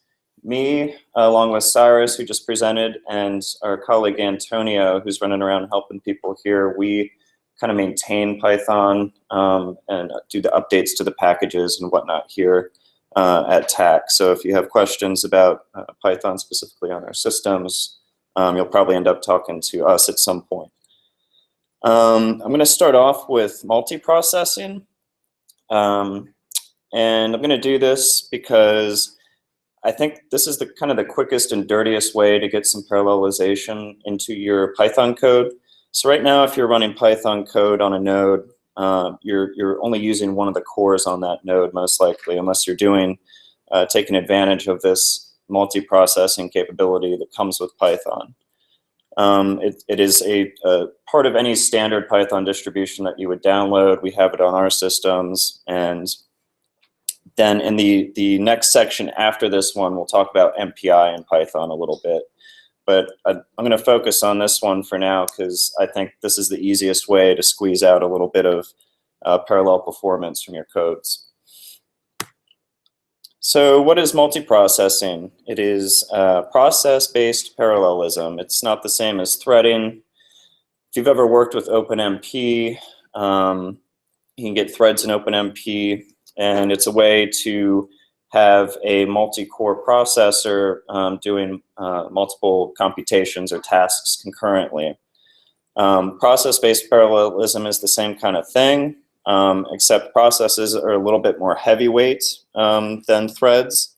Although on Unix, they're actually pretty efficient. They fire up and die down pretty quickly. So this works pretty well in our systems because, of course, we have all Linux-based systems. Threads don't, they actually share their own memory, and this is in some ways easier, in some ways harder than processes, which actually will communicate with each other over some kind of channel that you would explicitly set up. So why would we want to use multiprocessing in Python instead of threads? If multiprocessing is a little bit more heavyweight, what's the advantage here? The problem is Python doesn't allow you to have true concurrency with your threads, a consequence of it being an interpreted programming language. It needs to use, or they've chosen at least to use, what's called a global interpreter lock, or a GIL. And you'll see this if you're Googling about Python and concurrency or parallel computation on the web. What this basically means is that Python enforces the circumstance where only a single thread can execute Python code at one time. So although you might have multiple threads spawned within your Python code, they're really just going to take turns, each running several lines of the Python code. And in the end, what happens is you just have a slightly slower code than you would have if you were just running in serial mode, because there is some overhead to the switching between threads. They do this to avoid things like race conditions, basically modifying the same data at the same time or almost at the same time by different threads and not being sure what the state of that data is. Multiprocessing allows us to kind of sidestep this GIL, and you can get true concurrency in your Python code. Basically, how it does this is you start off with a parent process. So you run your Python code. That's your parent process. A process is just a program that's running. And then your parent process can spawn sub-processes or children processes. You also hear them called worker processes. And each one of these sub-processes is actually running its own Python interpreter. So each one of these sub-processes has its own global interpreter lock. And that's how it gets around that global interpreter lock and allows you to do true concurrent computation. Each of these child processes actually inherits the data in the program state from the parent process. So if we've ever done like bash programming and launch processes from a script, it's the same kind of thing. They're actually exactly the same processes that you parent and child process type of mechanism that Linux uses. It is actually using that mechanism. So like I said, Python multiprocessing gives you the opportunity to take advantage of parallelism. As the modern systems, what we've seen is the core counts just keep increasing. Stampede had 16, that's the Sandy Bridge CPUs. Then the next generation of CPUs had 20 cores, which we have on Maverick, the Ivy Bridge cores or CPUs. And then the next generation of CPUs, what do they have? Maybe certainly more than 20, I think less than 30, I'm not sure, but that'll be on our next system. So you can see there's just going to be a trend of the number of cores on a CPU just increasing. And if you're not taking advantage of all of these cores, you're kind of wasting your time, or you're wasting computational time that you could be taking advantage of. What's really nice about multiprocessing in Python is that it's relatively easy. As you've seen, Python's relatively easy compared to some languages like C, C++, or Fortran. And also because you don't have to compile and rerun and link to libraries and things like this, you can do some pretty quick prototyping, testing out algorithms or communication schemes or whatever it is that you're working on. And this, in the end, results in high productivity, or at least a high rate of development of your code. And once you have your code running well in Python, then maybe you want to think about writing it in C or C++ or Fortran, which tend to be what you need to use to really get efficient screaming code. So Python has a great implementation of multiprocessing. It's actually called the multiprocessing module. Like I said, it comes with a standard Python installation, and it is up on our systems. Provides an interface that's similar to threading libraries like OpenMP, if you've ever worked with that. And basically, if you know threads, the multiprocessing module in Python is pretty easy. And if you don't know threads, it's actually still pretty easy. There's a lot of detail that you can go into if you want, setting up different mechanisms for achieving parallel computation. But really, I'm going to focus on some pretty straightforward things that can get you concurrency very quickly. Yeah, you can communicate Python objects between processes in the multiprocessing library. It has capabilities, methods to do that. And this is a good thing because everything in Python is actually an object, from an integer to a string to a complicated class to a function. Everything in Python is an object. What you lose in performance, because Python can be kind of slow, like I said before, you gain in shorter development time. Is this big enough for everyone in here to read? No? Okay. Let me focus in on this a little bit.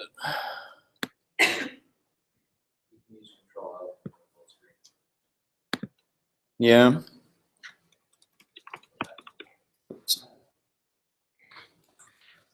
This key right here plus the plus. Okay. Okay. Let's see what this gives me.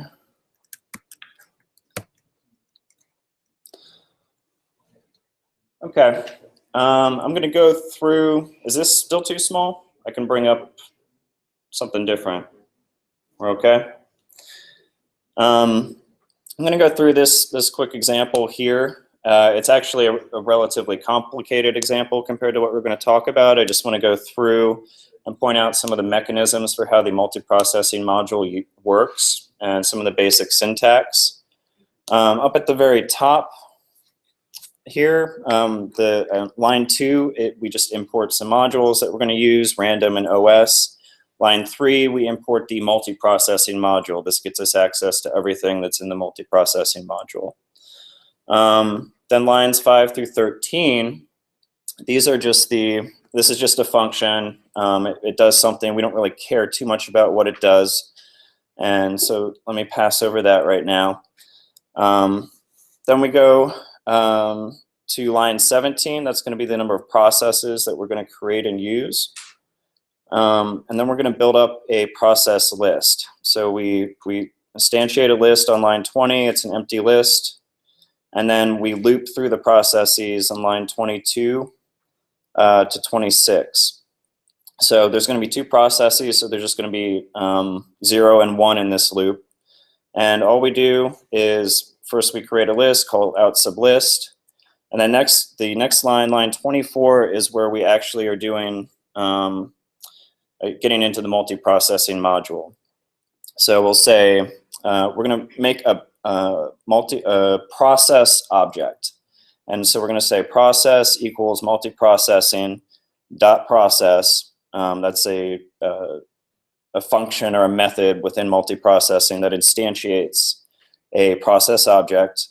We're going to give it what's called a target, and this is just a function. So you can see this function here that we're passing it is list sub append. And on line 5, list sub append is defined. And then the next line there is the arguments that are passed to the target. And then we just build up a list of these processes. So this is going to be process sublist after this loop is going to have 2 process objects in it, process 0 and process 1. And then line 29 and 30, that loop there, that just starts these processes. So until we actually do the start, all we have is an object. The process is kind of staged, but it's not actually running anything. Once we do start, then the process gets created, and it starts doing some kind of work. In this case, the function that it's working on, list sub append, is kind of a trivial function, but what it does do, you can see on line 11, is print out the process ID. So on Unix, every process has an ID associated with it. So we can see which process ID is working on this function. And then lines 32 lines 33 and 34, that's where we wait, and the process, that's where the code just kind of hangs out until those processes are completed. This p.join says, hey, wait here until the processes return with some kind of results, or until they just end for whatever reason if I'm not returning any results. I'm going to show you guys different examples of this. Like I said, this is maybe a slightly more complicated example, but I just wanted to point out some of the syntax. A lot of this is done for you automatically by smart methods within Python. Oops. So let me actually run this code, and maybe this will take a few minutes like before, but we can log into Maverick. If you're already got an iDev session set up on one of the Maverick compute nodes, you're good to go. Don't worry about it. But I'm gonna log into Maverick since I'm not up there yet.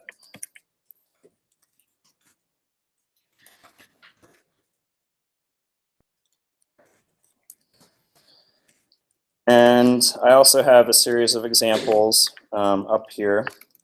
Actually, let me go back to an HPC, which you untarred earlier. It's the same file, the same directory that we grabbed earlier. But now we're on the multiprocessing examples. So right now I'm in HPC Python 2015, examples 6 of multiprocessing. And I've got different examples here, and you're welcome to run these codes along with me. You're welcome to play around with them, see what happens when you do stuff with them, break stuff with them, tinker with them. I'll start an iDev session because our administrator gets upset when we're using up all the resources on the login node. So iDev should do it for you. That should get you logged in.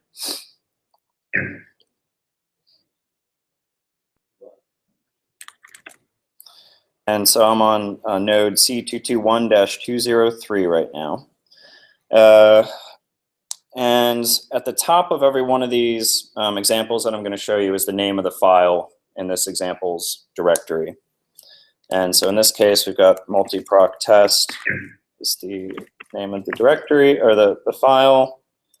And I'll just run this and maybe we can kind of figure out what it's doing.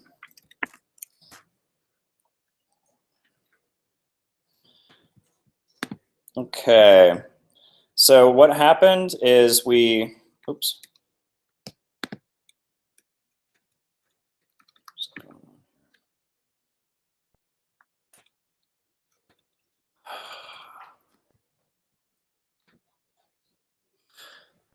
Okay, what happened is, so we started our processes, or we made our process objects in this loop here. Then we started our processes.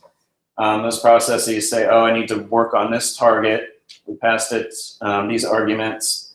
And then what happened is, as each process starts working, it prints out its process ID here and says it's working. That's all we see. That's all that's printed out until the process is complete. So again, at p.join, they're going to wait until the process is done. And then it'll proceed on through the rest of the code after that point. So it'll print out list processing complete. And we'll see some more trivial and some less trivial examples as we go along. But this is basically how everything in multiprocessing works underneath the hood.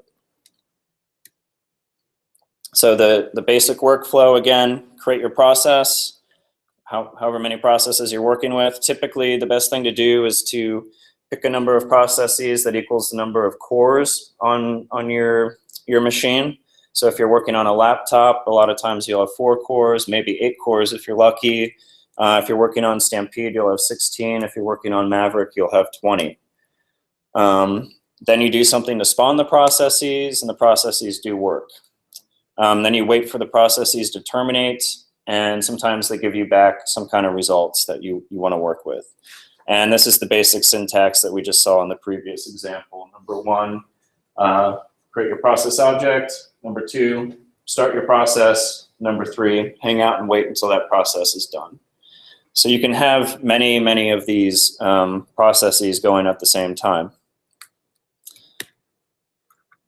So the basic functionality that's available in multiprocessing is pretty much the same if you're familiar with threading or OpenMP. It's the same kind of ideas for the most part. And there's actually an almost one-to-one correspondence between the library in Python that does threading, but remember, threading in Python doesn't really do concurrent work, and the multiprocessing module. And I guess they do this just to help you remember the syntax for everything. So the main functionality that we've got here is you can exchange objects, Python objects, or data between your processes. You can have 2 different ways of doing this, queues and pipes. Basically a queue, you just have, you open up a queue and then your processes can toss data into that queue, and then other processes can grab data out of that queue. Pipes are more just like a 2-way connection, just sending from one process, data from one process directly to another. You've also got things like synchronization, synchronization mechanisms like locks. So one process can say, put on a lock and say, okay, I'm the only one working at this time, and we have to take turns going through this section of code. And then you can also actually share data between processes using, there's shared memory objects, specifically value, which is a scalar-like thing. So if you want to share an integer, you could use value, or an array. If you want to share a vector of integers, you would use an array. And then there's a server, also another method of sharing data between processes is the server process, also called the manager. You'll see it referred to as the manager mainly throughout the rest of this talk. And this creates and manages shared objects and data for you. And then another functionality in multiprocessing is a pool of workers. So basically you just set up a pool of processes and then you can toss some tasks as your tasks come along. So what I'm going to focus on in this talk is using the pool of workers, especially, because that saves you a lot of coding and a lot of error-prone coding, and also the manager, because he handles a lot of things for you automatically, so you don't have to worry about syncing your data as much. The manager will just do it for you. So that I would say that the manager plus the pool, that's the only way that I really personally use multiprocessing, just because it's kind of the safest, easiest, and I think it's kind of the de facto standard approach to using it, at least for numerical type work. If you were trying to run servers and whatnot, then it might be a little bit different approach that you'd want to take. So what are these pools that I just mentioned, these process pools? Like I said, there are several processes that you create, and they just hang out until you toss them a task. There's 4 basic methods and to the pools. And when I hope everyone knows when I say methods, it's the same as functions. It's basically, consider it the same word. But there's 4 basic methods in process pools. And 3 of them you actually would use. One of them is kind of just redundant, not particularly useful. So apply. So you can have a process, you can make a process do apply. And I'll show you examples of this in the next couple slides. And what apply does is it takes a function, tells a process to, hey, apply this function to these arguments, and you just pass it some arguments. Now apply is blocking, and what that means is it just hangs out on that statement where you called apply until the process comes back. So actually there's no concurrency going on there. It's not particularly exciting. It's just there to maintain like compatibility with I think there's a native apply function in Python. Then apply sub async. This one's a little more interesting. It allows you some true concurrency. It does the same thing as apply, but it doesn't block. So you can pass off a task to a worker and then go on and do some other things. Maybe you want to do more work. Maybe you want to pass off more tasks to other workers, whatever. It doesn't block though. Map is probably, the next one here, map is probably the most useful one. At least I find for any kind of numerical work. Map takes a function and it applies that function to an iterable. This function exists in native Python, or this function exists in Python itself without the pools library, but it's also, there's a parallel version in the pool library, and the syntax is the same. So an iterable, if you're not familiar with that term, is just any object like a list or a dictionary, something that has multiple items in it. An array, a NumPy array could be an iterable. And what map does is it divides that iterable into a bunch of chunks, and it gives each worker some of those chunks, and then as each worker completes, it tosses it more chunks. And so you're doing, you're applying this function to the iterable truly in parallel.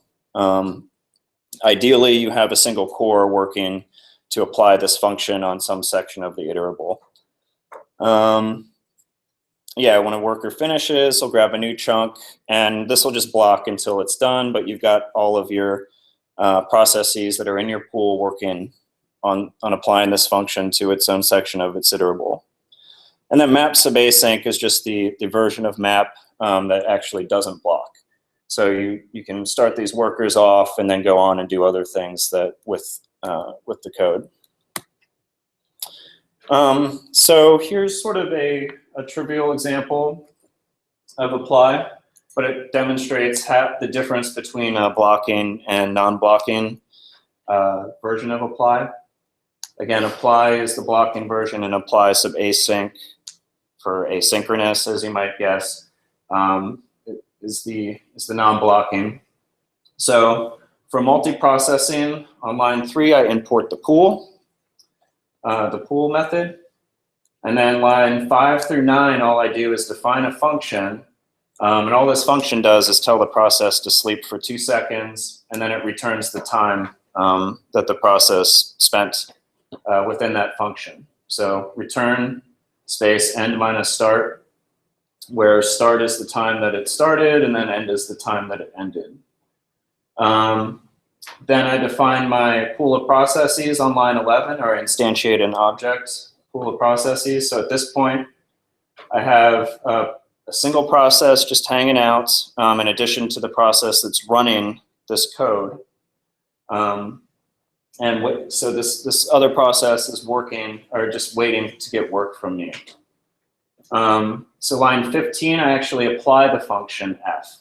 I don't have any arguments here, so I don't have to supply any arguments.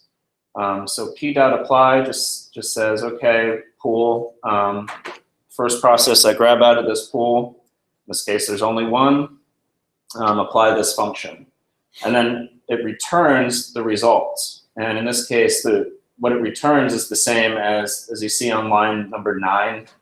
It returns the time that it spent in that function. And that's the basic syntax for apply. Like I said, apply is not very interesting. It's blocking. But apply sub async on line 20, that's a little bit more exciting. Apply sub async will, on line 20, it'll just throw off the task, and then it'll immediately go to line 21. Print that out instantly, because it's not hanging around waiting that 2 seconds. It just keeps going. And then line 22, result.ready. Ready indicates when that process has completed and a result is now available. So this apply sub async is going to hang out at line, in this loop here, line 22, 23, and 24, potentially working on whatever you want it to be working on until the result is ready. And then there's a function result.get, which will actually return whatever apply sub async is returning. And that .get is blocking. So let's just see what happens when I run this. You can see the name of it on line of this script on line number 1. It's apply subtest.ap.py. Just do Python apply subtest.py. And so you can see what's happened here is apply is blocking. So it just hangs out there, then prints out the total time that it spent within that function. Then apply sub async is non-blocking, and it's just doing whatever you want it to be doing during that time until the results are ready. And then it prints out the total time that process spent on that function. But you actually in that method, you have 2 processes. One that is sleeping and the other one that is printing the message. Which one? Async? Yeah, async. So in async, you have you can think of it as the parent process, and he spawns a child process, and then he tosses off work to that child process. He's working on whatever he wants to be working on until the child is ready, and then they both continue after that. That makes sense. Yep. So it's been a while since I did this, but at some point I tried to use apply and ran into issues because I wasn't returning anything from the function that was sending to the pool. Is it necessary to return something? Or is there some way around that? From apply, I don't think you should have to necessarily. You mean apply sub async or? Yeah.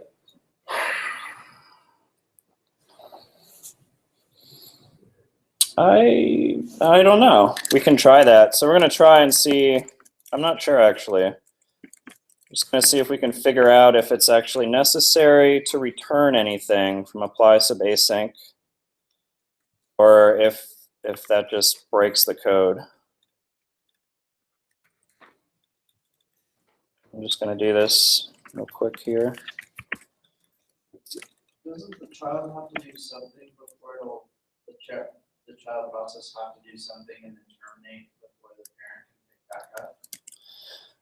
In async, it doesn't, right? So it doesn't have to terminate before the parent picks back up. what might happen is that the child is still alive and the parent's already gone on and the parent's ending before the child has, and you might have like a hanging process somewhere. Not sure though. It might be something that's different on different systems too. Yeah, it seems to be working here, maybe, but it's not returning anything, so it's hard to tell.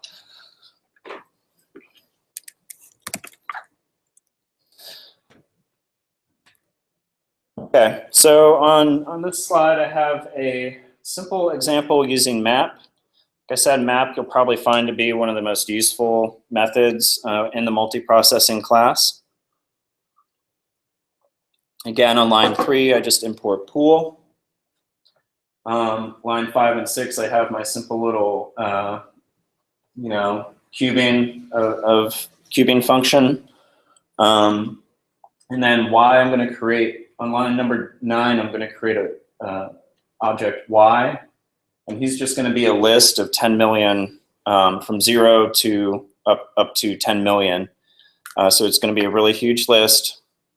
Then on line 11, I create a pool of processes. In this case, 4 processes.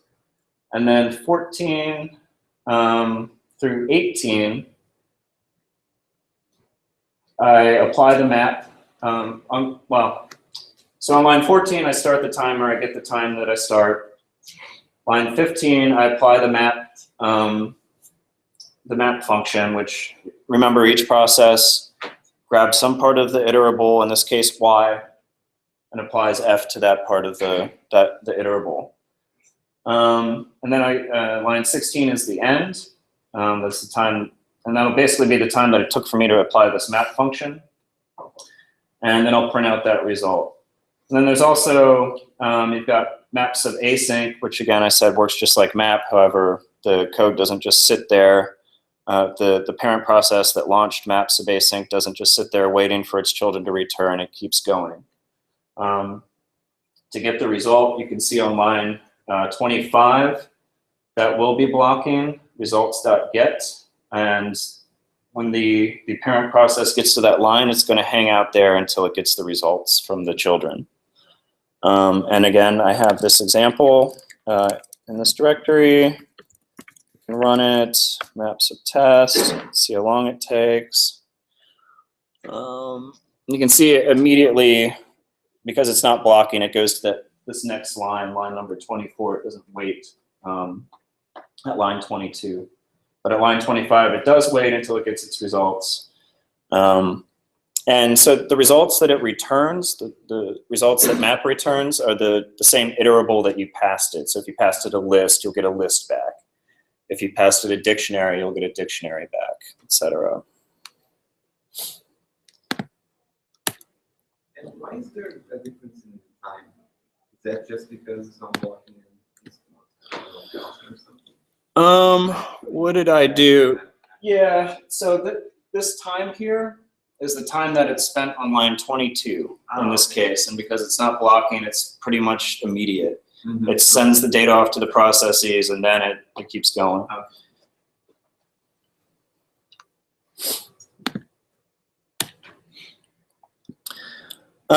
Here is our first sort of non-trivial example today. I mean, it's not real difficult. We're just going to do some very basic Monte Carlo integration using in parallel using this map function. And we're going to compare the timing it takes a serial to do this serially and the time it takes it to do in parallel. So line number 4 is always, so in these examples, I import the pool. Then the function that I have here, we don't have to go through the details, but that's basically computing the value. We're going to be using the mean value theorem just like you usually do in Monte Carlo to get the results of this integral. We're going to integrate 13 is going to be our lower integration bound. 14 will be our upper integration bound. So we're going to integrate x squared from 0 to 1. And then number 15 is the number of samples that we take. I can't tell 10 million examples here, or 10 million samples here. And then I build up my iterable, which I'm going to call I range, the integral range. Or, yeah. And all this does is pass as arguments to each instance of map the range of integration. It's a little bit counterintuitive because the arguments are the same every single time. I have to give maps something to iterate over, but this whole I range is exactly the same arguments. But it tells map how to work and how to work with this, how to apply the data correct, or how to apply the function correctly. I'm going to plant my random seed on line 19.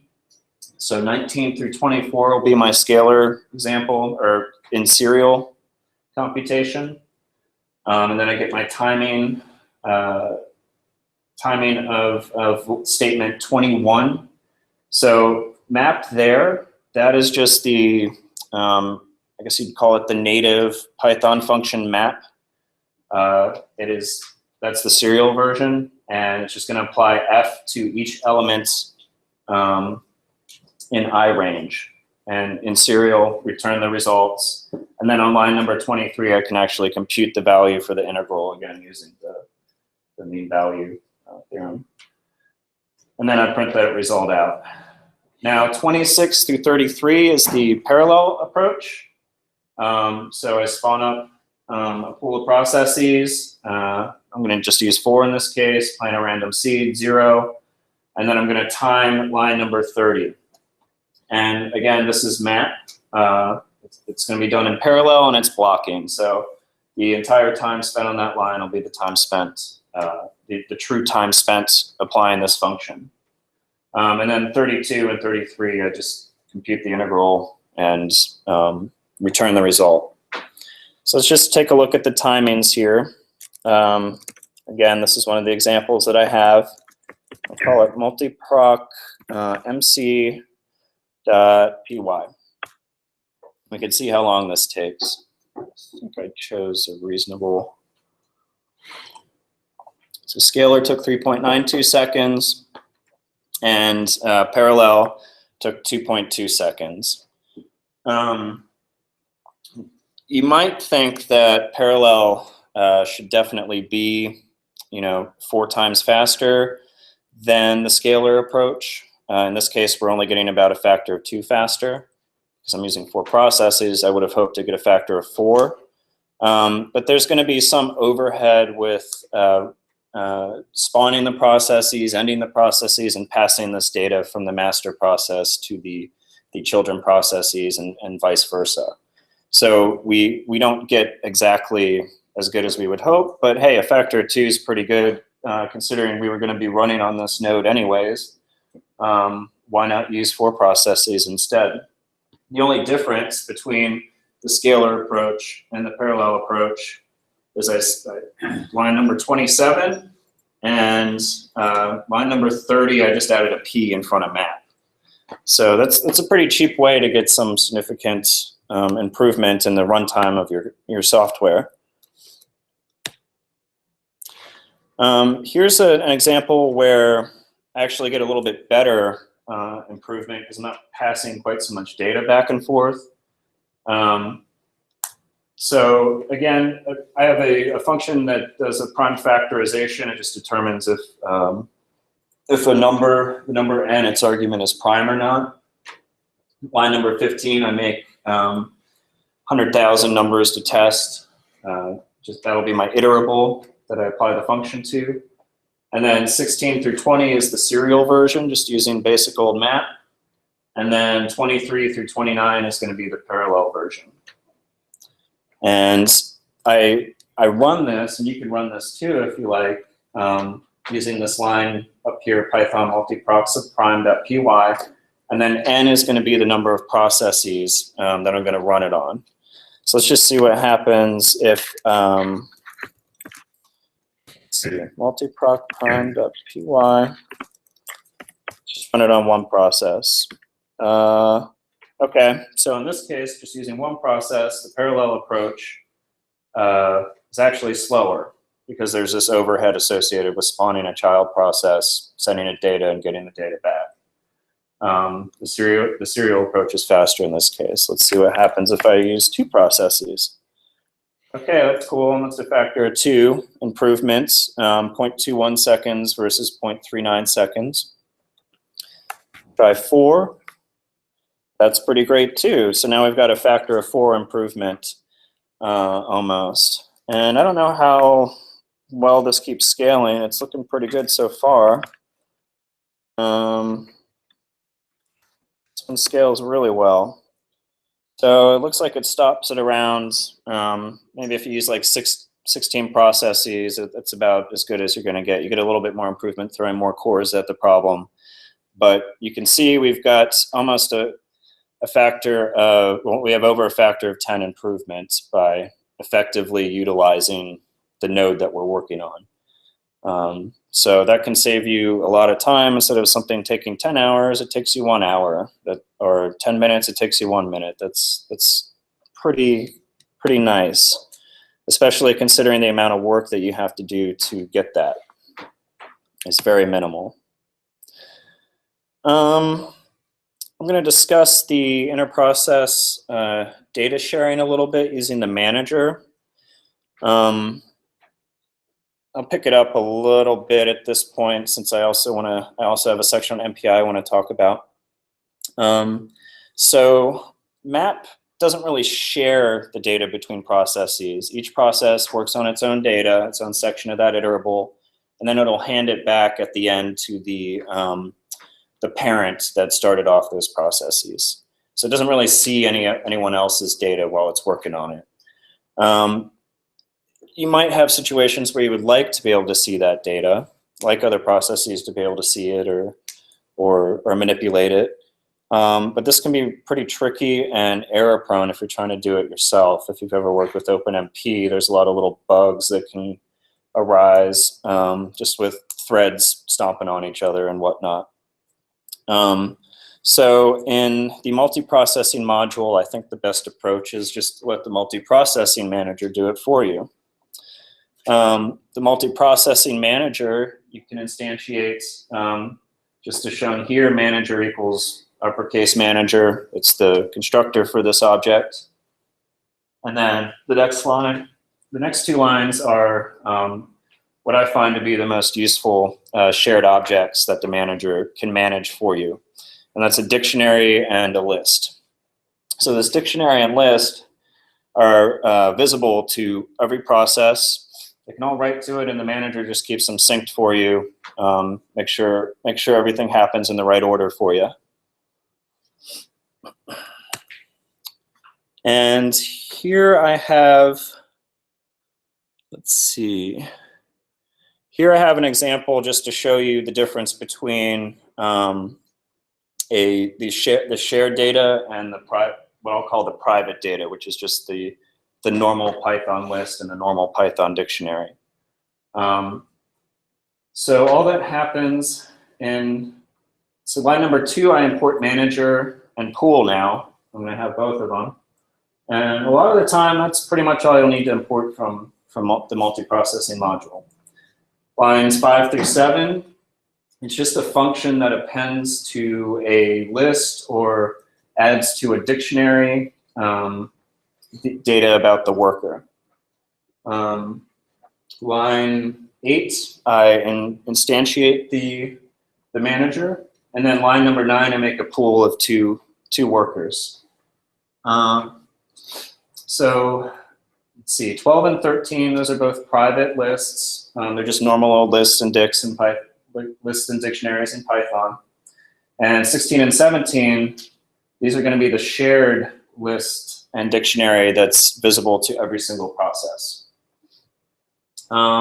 So on line 20, I just append the string manager to the list, to the private list. Line number 21, I just add the manager's his process ID as the key and set that equal to manager.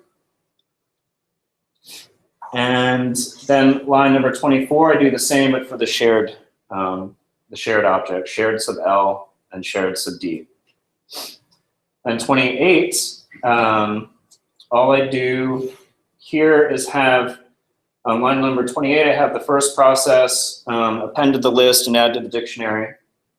Line number 29, I have the second process do that. They always kind of go in order like that. And then I print out what the private data is that the manager or that the parent process sees. And then line number 34 through 35, I do the same thing but with the shared data. And I have this example in here along with everything else. So if, let's see, in the first case, we have the situation where we tried to add to the private data. The problem is when the sub-processes, when the children processes added to that data, as soon as they finished, whatever they added disappeared, it's gone, because it's not shared. But then with the shared data, they were both able to append to the list, manager, comma, worker in the first line, and then the dictionary here where they toss in their PID. You can see they have two different PIDs there. So that just demonstrates an example of how this managed, how the manager's shared data is visible to all the processes. That's a trivial example just to demonstrate how that works. But here we have a real example. It's our same prime number code that we were doing before, except I'm actually going to want to save all of the prime numbers for later. The other one didn't really save them. It just dumped out if they were prime or if they were not. In this case, on line number 23, I'm making a list of all the primes, and it'll be all the primes between 0 and 999,999. And this data, or this list is going to be added to, if the number is prime, on line number 14 there. And then it'll print out that list for later. And in this case, let's see. Oops. What was this example? Prime submanager. And again, you're welcome to do this if you want. And it just prints out the list.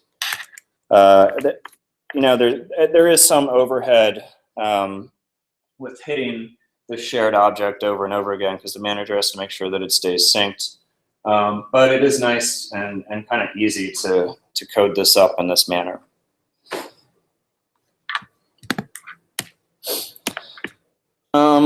Yeah, the last thing I'll say about the multiprocessing module is it's really useful also for doing things like if you have a whole bunch of files that you want to just change something about them or read them or read them in and write them out.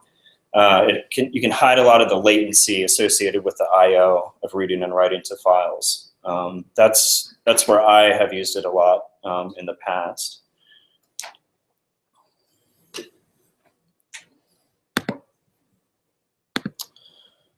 Okay. And let's see. And next we will talk about using NumPy in Python.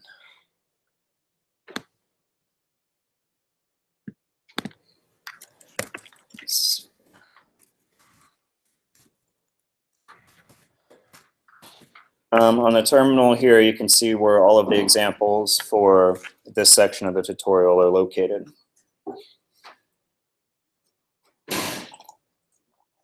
And in this case, you will definitely want to start up an iDev session if you want to run the examples, otherwise they won't work.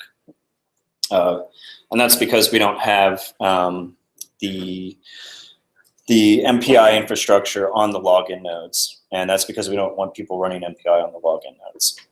But all the compute nodes will have it.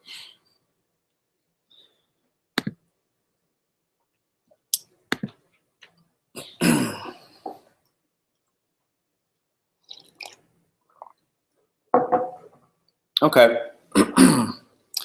So I'm going to be talking about MPI in Python, and we're going to be focusing on the MPI 4PY module. It's kind of the de facto standard, at least to my knowledge, for using MPI in Python. It works, it's reliable. It is maintained to some degree by a single individual. But it does work, and people use it in real codes here at TACC. So for those of you who are not familiar with what MPI is, it's a message passing interface. It's a way to pass messages basically between different processes. Or you'll also hear them called tasks in the context of MPI. MPI is most useful when you're working on big distributed memory machines, like just about any supercomputer in the country. There are many different implementations of MPI. It's a standard. It's not it's not a specific code. So there's multiple implementations of MPI, and there's interfaces available in C, C++, and Fortran. And with MPI 4PY, there's also an interface available in Python.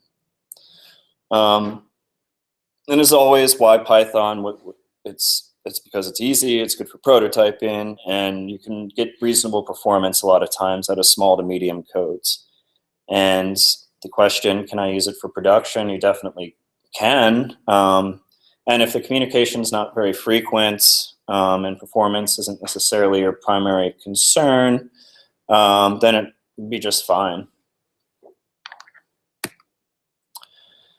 How MPI works, the basics of it. An MPI program gets launched and spawns a whole bunch of separate tasks. You might have a single task for every core on a node, or you might have, you could oversubscribe it if you wanted to, having multiple tasks per core. You might have one task per node. There's all kinds of different combinations that you can have with MPI. Each task has its own process space, or its own address space, because the task is basically its own process, just like we were talking about processes and multiprocessing. Each MPI task is its own process. What this means is that you have to partition the data across the tasks. If you don't do anything, you just run the same thing n times for if you're running on n cores or n MPI tasks. Data you have to move explicitly from task to task. This is called message passing in the context of MPI. And there's two main classes of message passing: point to point, where there's pretty much just two tasks sending data back and forth, or collective, where you might have a set of tasks that all do some operation on their data collectively. And the collective, you would want to use a collective because it's going to be optimized a lot of times, and people have spent a lot of time and money to make it work well and efficiently. MPI is really great because it's universal. Like I said, most supercomputers use this. And the processors can actually be connected by any network. You could even do it over an Ethernet network if you wanted to. That's going to be slow, but like here at TACC, we have a very fast InfiniBand network. The network is just the pipes that you're sending this data through. And then the scalability of MPI is one of the main reasons that it's really useful. Managing the memory hierarchy is the most challenging. It's kind of like the bottleneck in most computations. A lot of computations have a lot of flops to do, but it's getting the data to the cores themselves, which are typically much faster than they can typically complete the work much faster than they can receive the data. And keeping the data distributed in each task separately avoids some of the overhead that goes into maintaining like process shared data or the cache management hardware. So I'll move on to the NPI4PY module.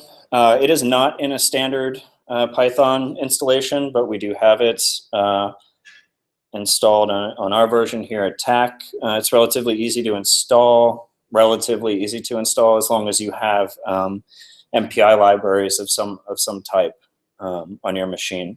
So you could even install it on your laptop if you wanted to test out small codes. The implementation of NPI on Python is pretty good, I think. It has an interface that's really similar to the NPI standard C++ interface. And in fact, a lot of times if you look this stuff up on Google, like, oh, what does this function do? Because there's only one individual that maintains the code.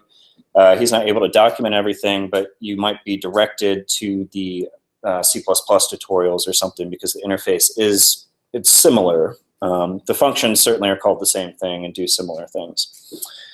If you know NPI, I wouldn't say NPI4PY is necessarily easy. It's probably easy to write something up, but as always, it's more difficult to get something to run efficiently and well.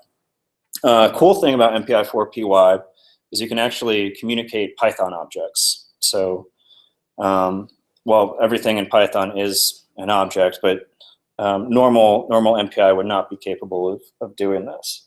But you could communicate things like dictionaries or lists very easily. And as always in Python, what you lose in performance, you gain in shorter development time and turnover and bug removal of your code. There are like literally hundreds of functions in the NPI standard. You definitely don't need to know them all. I only know maybe a dozen because that's a lot of times all you really use. The second point we won't worry about. It might trip you up if you're familiar with NPI, but you don't really need to call the initialization of NPI or the finalized function of NPI in NPI4PY. So for those of you that are following along to launch the NPI, any NPI script on our systems, our recommended approach is first do an IDEV session. You can grab 2 nodes if you want. So this syntax here is IDEV-N space 2. That 2 is the number of nodes that you're getting. -N is the number of NPI tasks that you're getting, lowercase n. And -P is the queue. In this case, Python some training is what you want to be using. Then, as before, if you already have an IDEV session, you're fine. You're good to go. Don't worry about this. These first 3 lines, and then you got to load the correct Intel version. That also gives you the correct automatically NPI version. Then you got to load Python, and that'll give you by default Python 2.7.6. And then to run a Python program that has NPI4PY in it, you would type IB-run. It's kind of our homemade setup for our systems way to run NPI codes. Give it this executable python-MPI, and then the name of your Python script. It's not absolutely critical that you use python-MPI.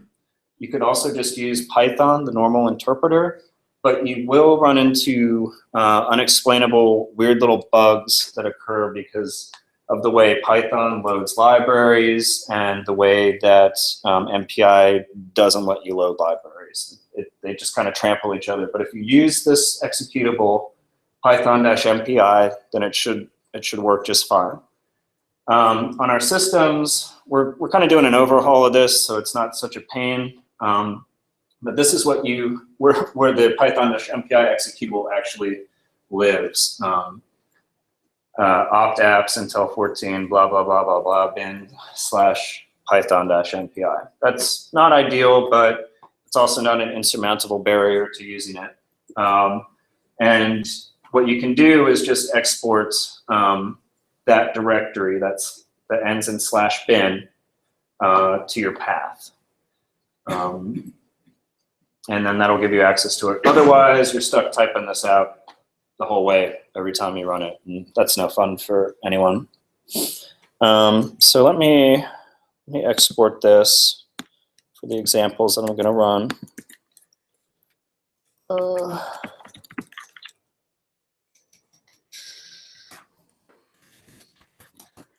Make sure I got it. I do have it way nested down in there. So yeah, this is how I like to set it up, at least if I'm working with it. So while you're working on that, until we get to the first example, I'll just go through a few more details about how NumPy works in Python. There's some predefined things called communicators. So in NumPy, this is actually part of NumPy, not just Python NumPy. And the first one is COM world, and this will have all of your NumPy tasks in it. You can think of these communicators as sets of NumPy tasks. COM self is just going to be the one NumPy task that is calling the communicator. And COM sub null is an example of no communicator. And there's other types, but that's maybe beyond the scope of this class, and it's also not used terribly often. So in Python, you would instantiate a communicator using this line here, com equals npi.comSumWorld. That'll give you your worldwide communicator. All of the NumPy tasks will be in that set then. You can get information about your communicator, like the rank of a given NumPy task. So if an NumPy task calls com.getSubRank, that'll be its rank. That'll return that NumPy task's rank. And you can think of the rank as it's just the ID of the task. It's just a name to give the task. It's just, usually it's 0 to the number of tasks that the given NumPy task can be named. Then you have also size. You can get the total number of NumPy tasks that belong to your communicator. So if I start a job with 10 NumPy tasks, size will be 10, and my NumPy tasks will be labeled 0 through 9.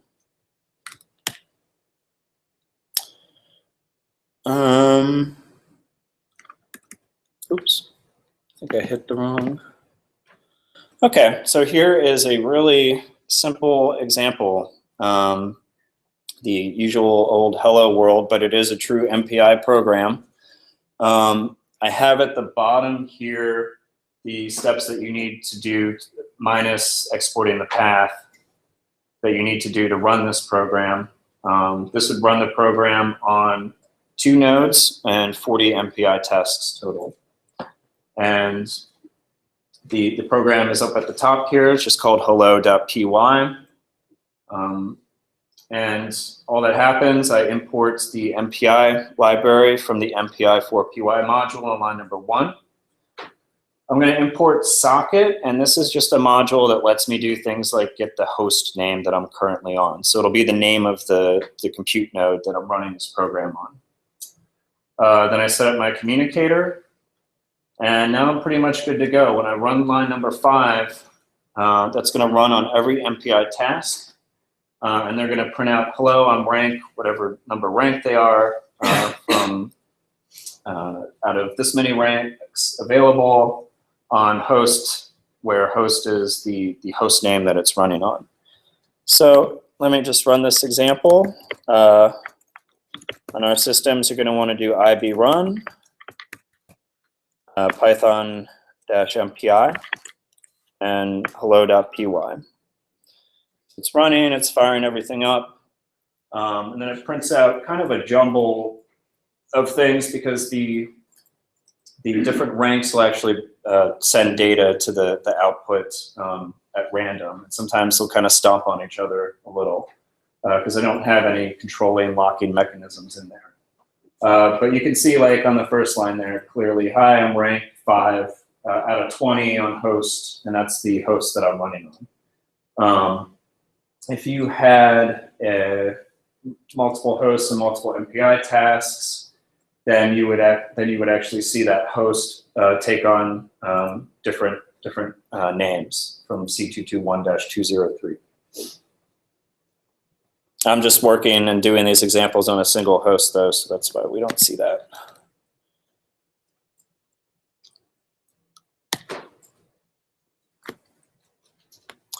So using the communicator has methods that lets us send and receive data, lets us send and receive Python objects. There's two main methods to do this, and there's some variations on these methods available as well. But the first one is send, and this is the syntax for send.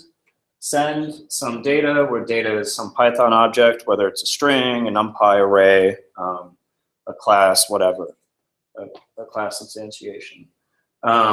Destination is going to be the MPI task that you want to send it to. And then tag is just going to be basically the ID for that message. It can be any integer number, doesn't matter. But that's how you know, okay, this is the ID of that message. And then receive is the next function. So receive, it'll be getting the data from a particular source, which will be one of the MPI tasks out there. And then it'll also be looking for data with a particular tag.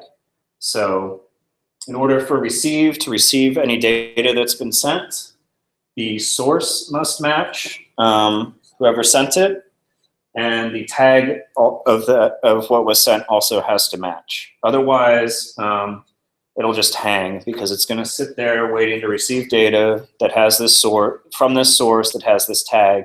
And if it doesn't, it just hangs. So if you ever run into that when you're programming, where your code just mysteriously stops doing anything, it's very possible that's what's happening.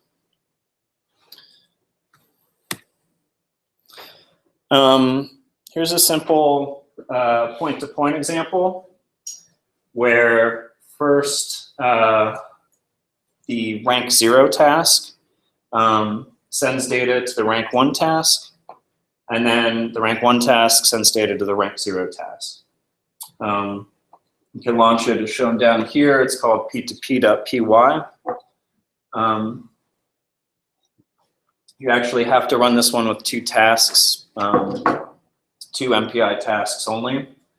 Otherwise, it just wouldn't make sense. It would be blocking and just get stuck.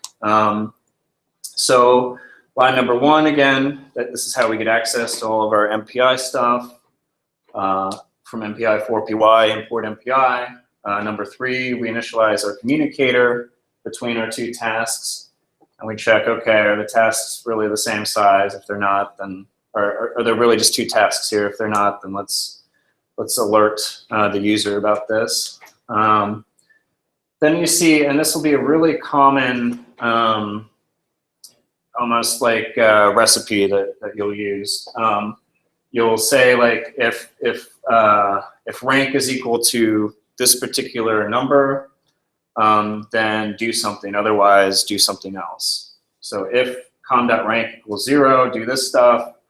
Otherwise, do the stuff from 12 to 15.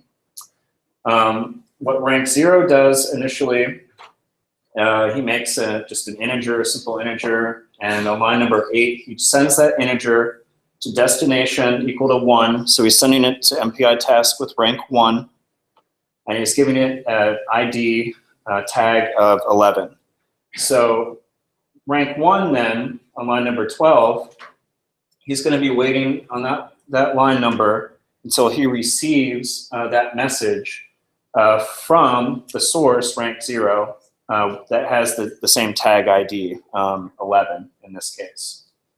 And then he'll just print out his message, and then he'll, on line 14 and 15, actually send a string to destination rank 0 with tag ID 22.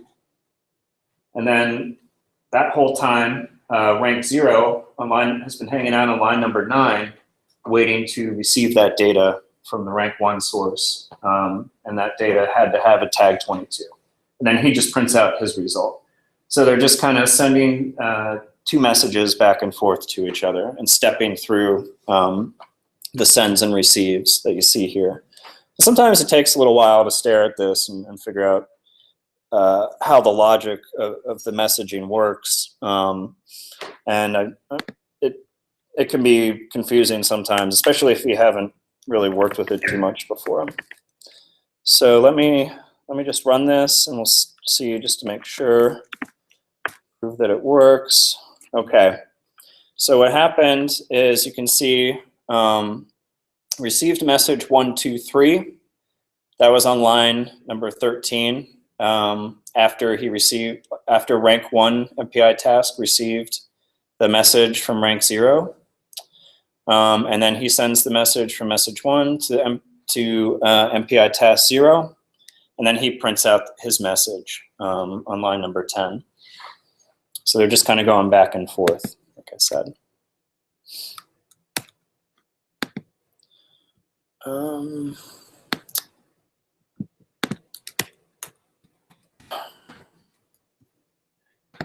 to get through.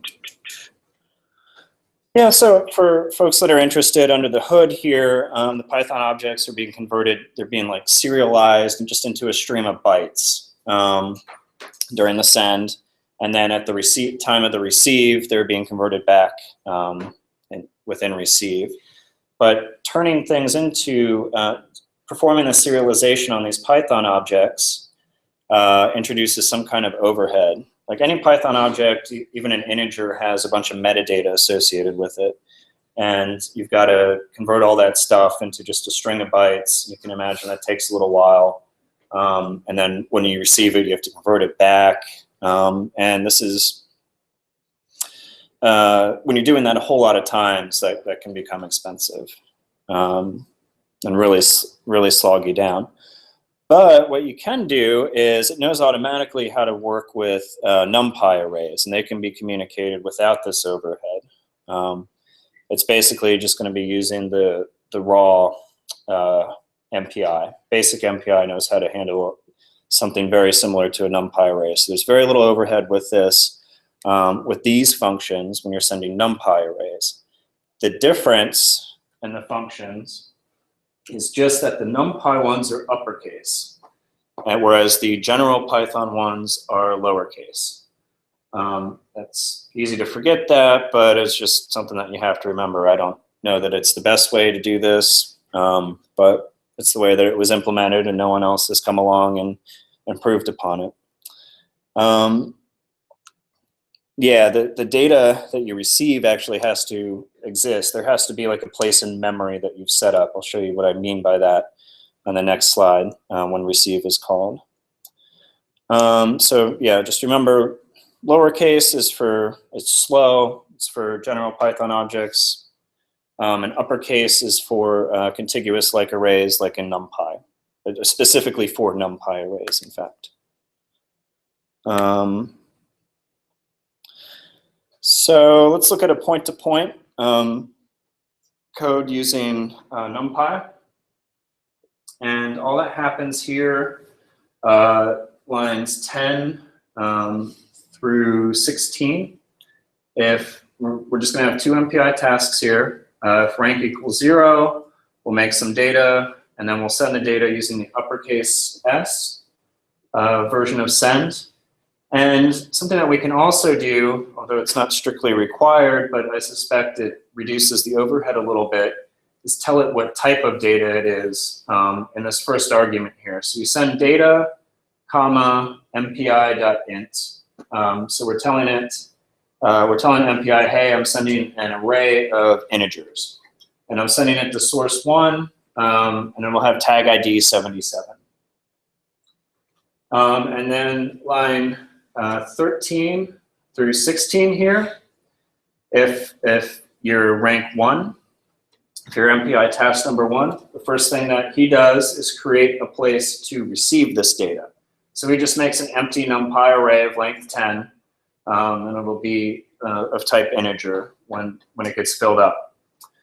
So line 15, he'll just hang out there until he actually receives that data from source 0, which is MPI task 0, with tag number 77.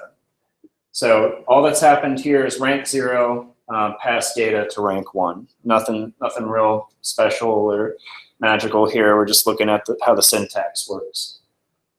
And then 18 through 24 is the same example, except now we're sending floats. Actually, these are double precision, float 64-bit precision doubles, or 64-bit precision floats. So data, it's just the same as the previous one, but we're sending floats. And what's kind of cool is that Python actually can determine what this data is when it sends it and when it receives it. So even though it's a contiguous array and we're using these optimized uppercase send and receive functions, it's still able to figure out something about the data in there without introducing a whole lot of overhead. And let me just run this. P2P NumPy. So in the first case, MPI task 0 sent an array to MPI task 1. You can see that first line there. And those are integers. And in the second case, MPI task 0 sent an array of floats to MPI task 1. And you can see those little dots after there. It's actually to indicate that those are floats. So it's able to identify what the types are that you're sending. We're almost out of time, so I won't go through the advanced point-to-points, but these examples are in, they're actually in the example file along with all the other ones that we've been going through, and you're welcome to play around with them. But I'd like to skip to at least mention and go over a little bit about collectives. Like I said before, collectives are an MPI communication that involves a set of tasks. And there's usually some kind of optimized function implementations, like add everything that each of the tasks is holding, and it'll be able to do that very quickly, probably much more optimally than you would be able to do it yourself. Collectives are always blocking. Don't really go into details about this. These are some of the slides that we skipped over. They're actually non-blocking versions of send and receive in MPI. They're conceptually very similar to the non-blocking and blocking versions of functions that we went over in multiprocessing. And for the typical operations that you would see with collectives is broadcast, scatter, gather, and reduction. These are typically what people are working with. The first example here is a broadcast. And on what a broadcast does is it takes data that's on one node, so say rank 0, or on one MPI task, say rank 0, and it sends it to all of the other tasks. So it just shoots it out. Everyone then has a copy of the data. And that's exactly what bcast.py is doing. That example, if on line number 6, starting there, if you're rank 0, initialize this array. It'll be 0 through 9. The array is going to be named A. It's going to contain a bunch of doubles. Otherwise, just create an empty array, something that's going to be kind of like a buffer to receive that data. Just a place in memory to receive that data later on. So line number 14, the syntax here, com.bcast. So let's do a broadcast.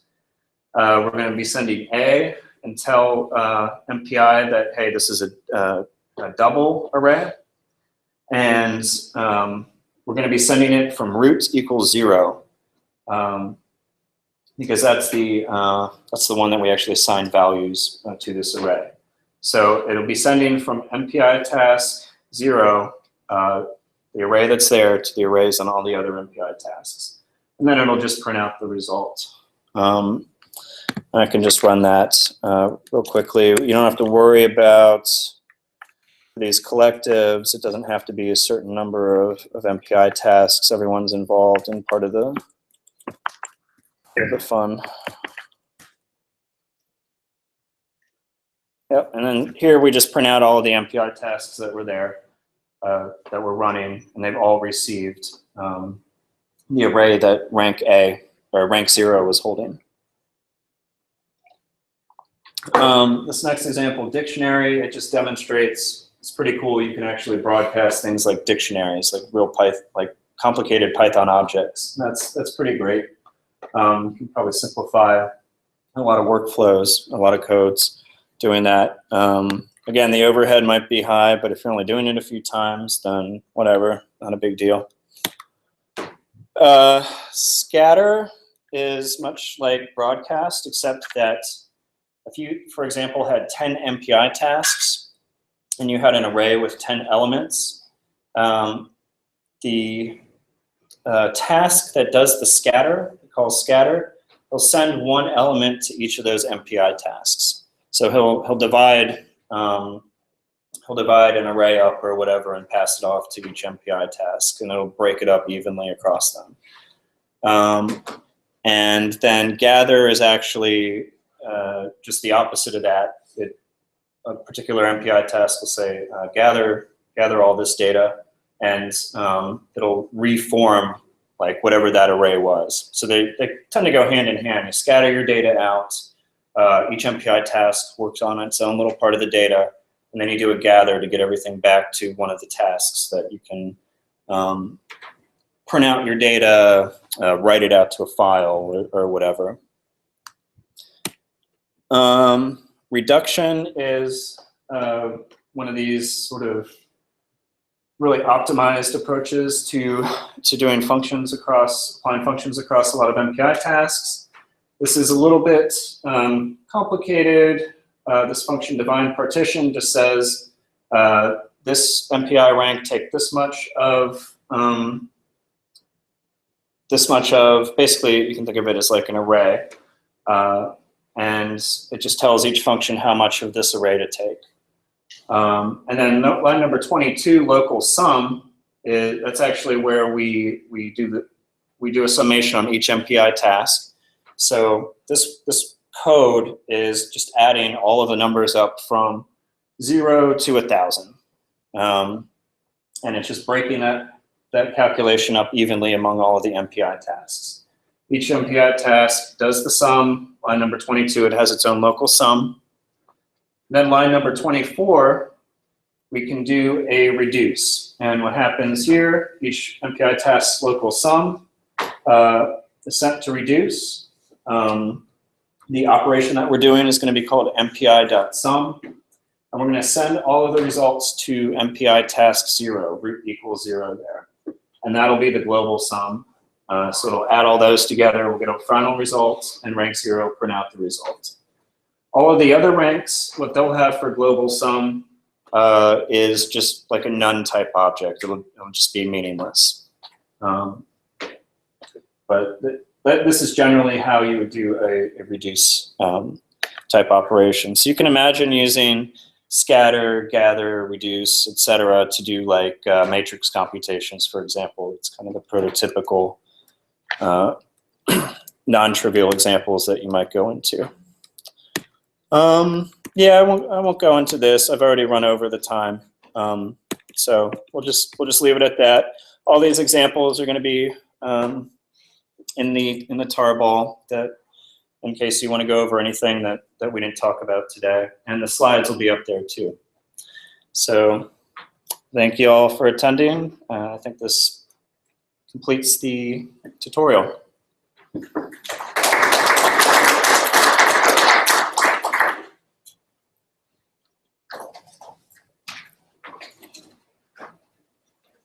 I would suggest if you have specific questions about any of the examples, feel free to email Cyrus or I. Our emails are on the slides.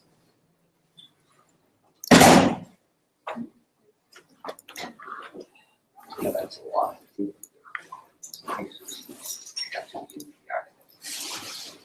Yeah. No, I don't do that. I don't do